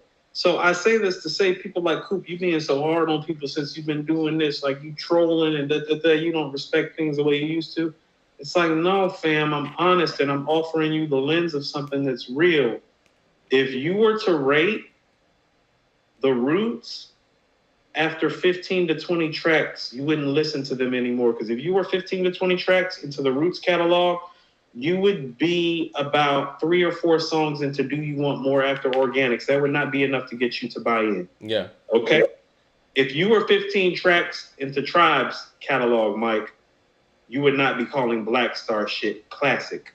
Mike, if you were 15 tracks into De La shit, you would not be calling Black Star shit classic. You get what I'm saying about the balance to this shit? Like, have some balance with it. It's like Tribe and De La came out the gate. Hitting. Gave you shit that is better than these guys have ever done. The Roots took time and gave you shit better than these guys have ever done. Stop talking about these guys like they came out the gate with it, like De La and Tribe. Stop talking about these guys like they put in the work like the Roots. They collectively, but as individuals, they're legends. As a group, Mike, the solo catalog don't slap like that. Train of Thought and Black on Both Sides doesn't fuck with Tribe's catalog, De La's catalog. Like if you put their catalogs together, still not fucking with the Roots, Tribe, or De La. You understand that, right? Oh, so you're talking about putting their best solo efforts together and their group joint. Yeah. You put Black on Both Sides. Train of Thought. I think they would be more in a. I mean, I would put that above Little Brother, slightly because of, but yeah. But Mike, but not De La and Tribe. I mean, that's next level anyway. Right. That's what I'm saying. Like, Mike, here's exactly how I feel about their first album. You know how I talk about People's Instinctive, right? Mm-hmm. Man, Black Star first album ain't fucking with People's Instinctive, Mike. What the fuck is people smoking? There's nothing even close to Benita or Can I Kick It on there. Is there? No. Yeah, it's not. So stop talking about. And I think the best song on that album is Respiration, to be honest. Mike, Respiration would be the 4th best song on People's Instinctive, at best. Because it's not better than Footprints. Yeah. It's not better than Benita. It's not better than Can I Kick It. So I agree with that. And so this is what I say about these guys. Wasn't Talib talking about most don't like the industry, right? Isn't that what he said? Yeah, it was something like that. You mean the nigga who did the You Don't Know My Name video with Alicia Keys? Well, that was a long time ago. No. Maybe that's the reason why he doesn't like it now. We talking about the guys in the Change Clothes video snatching models' phone numbers. You see how these guys change the narrative? No. They be changing the narrative when it's convenient for him. It's like, no. He loved the industry once upon a time. Maybe he did at one point because he did star in, what was that? Carmen with Beyonce and all that. But maybe those were time periods when he did, get his taste of the industry and, sort of like Chappelle and, some of the other people in his collective. He's like, nah, that's not me. I'm not rocking with that. No, that's fine. But the way you're partnering rhyme contextualize it, you would think those things didn't happen.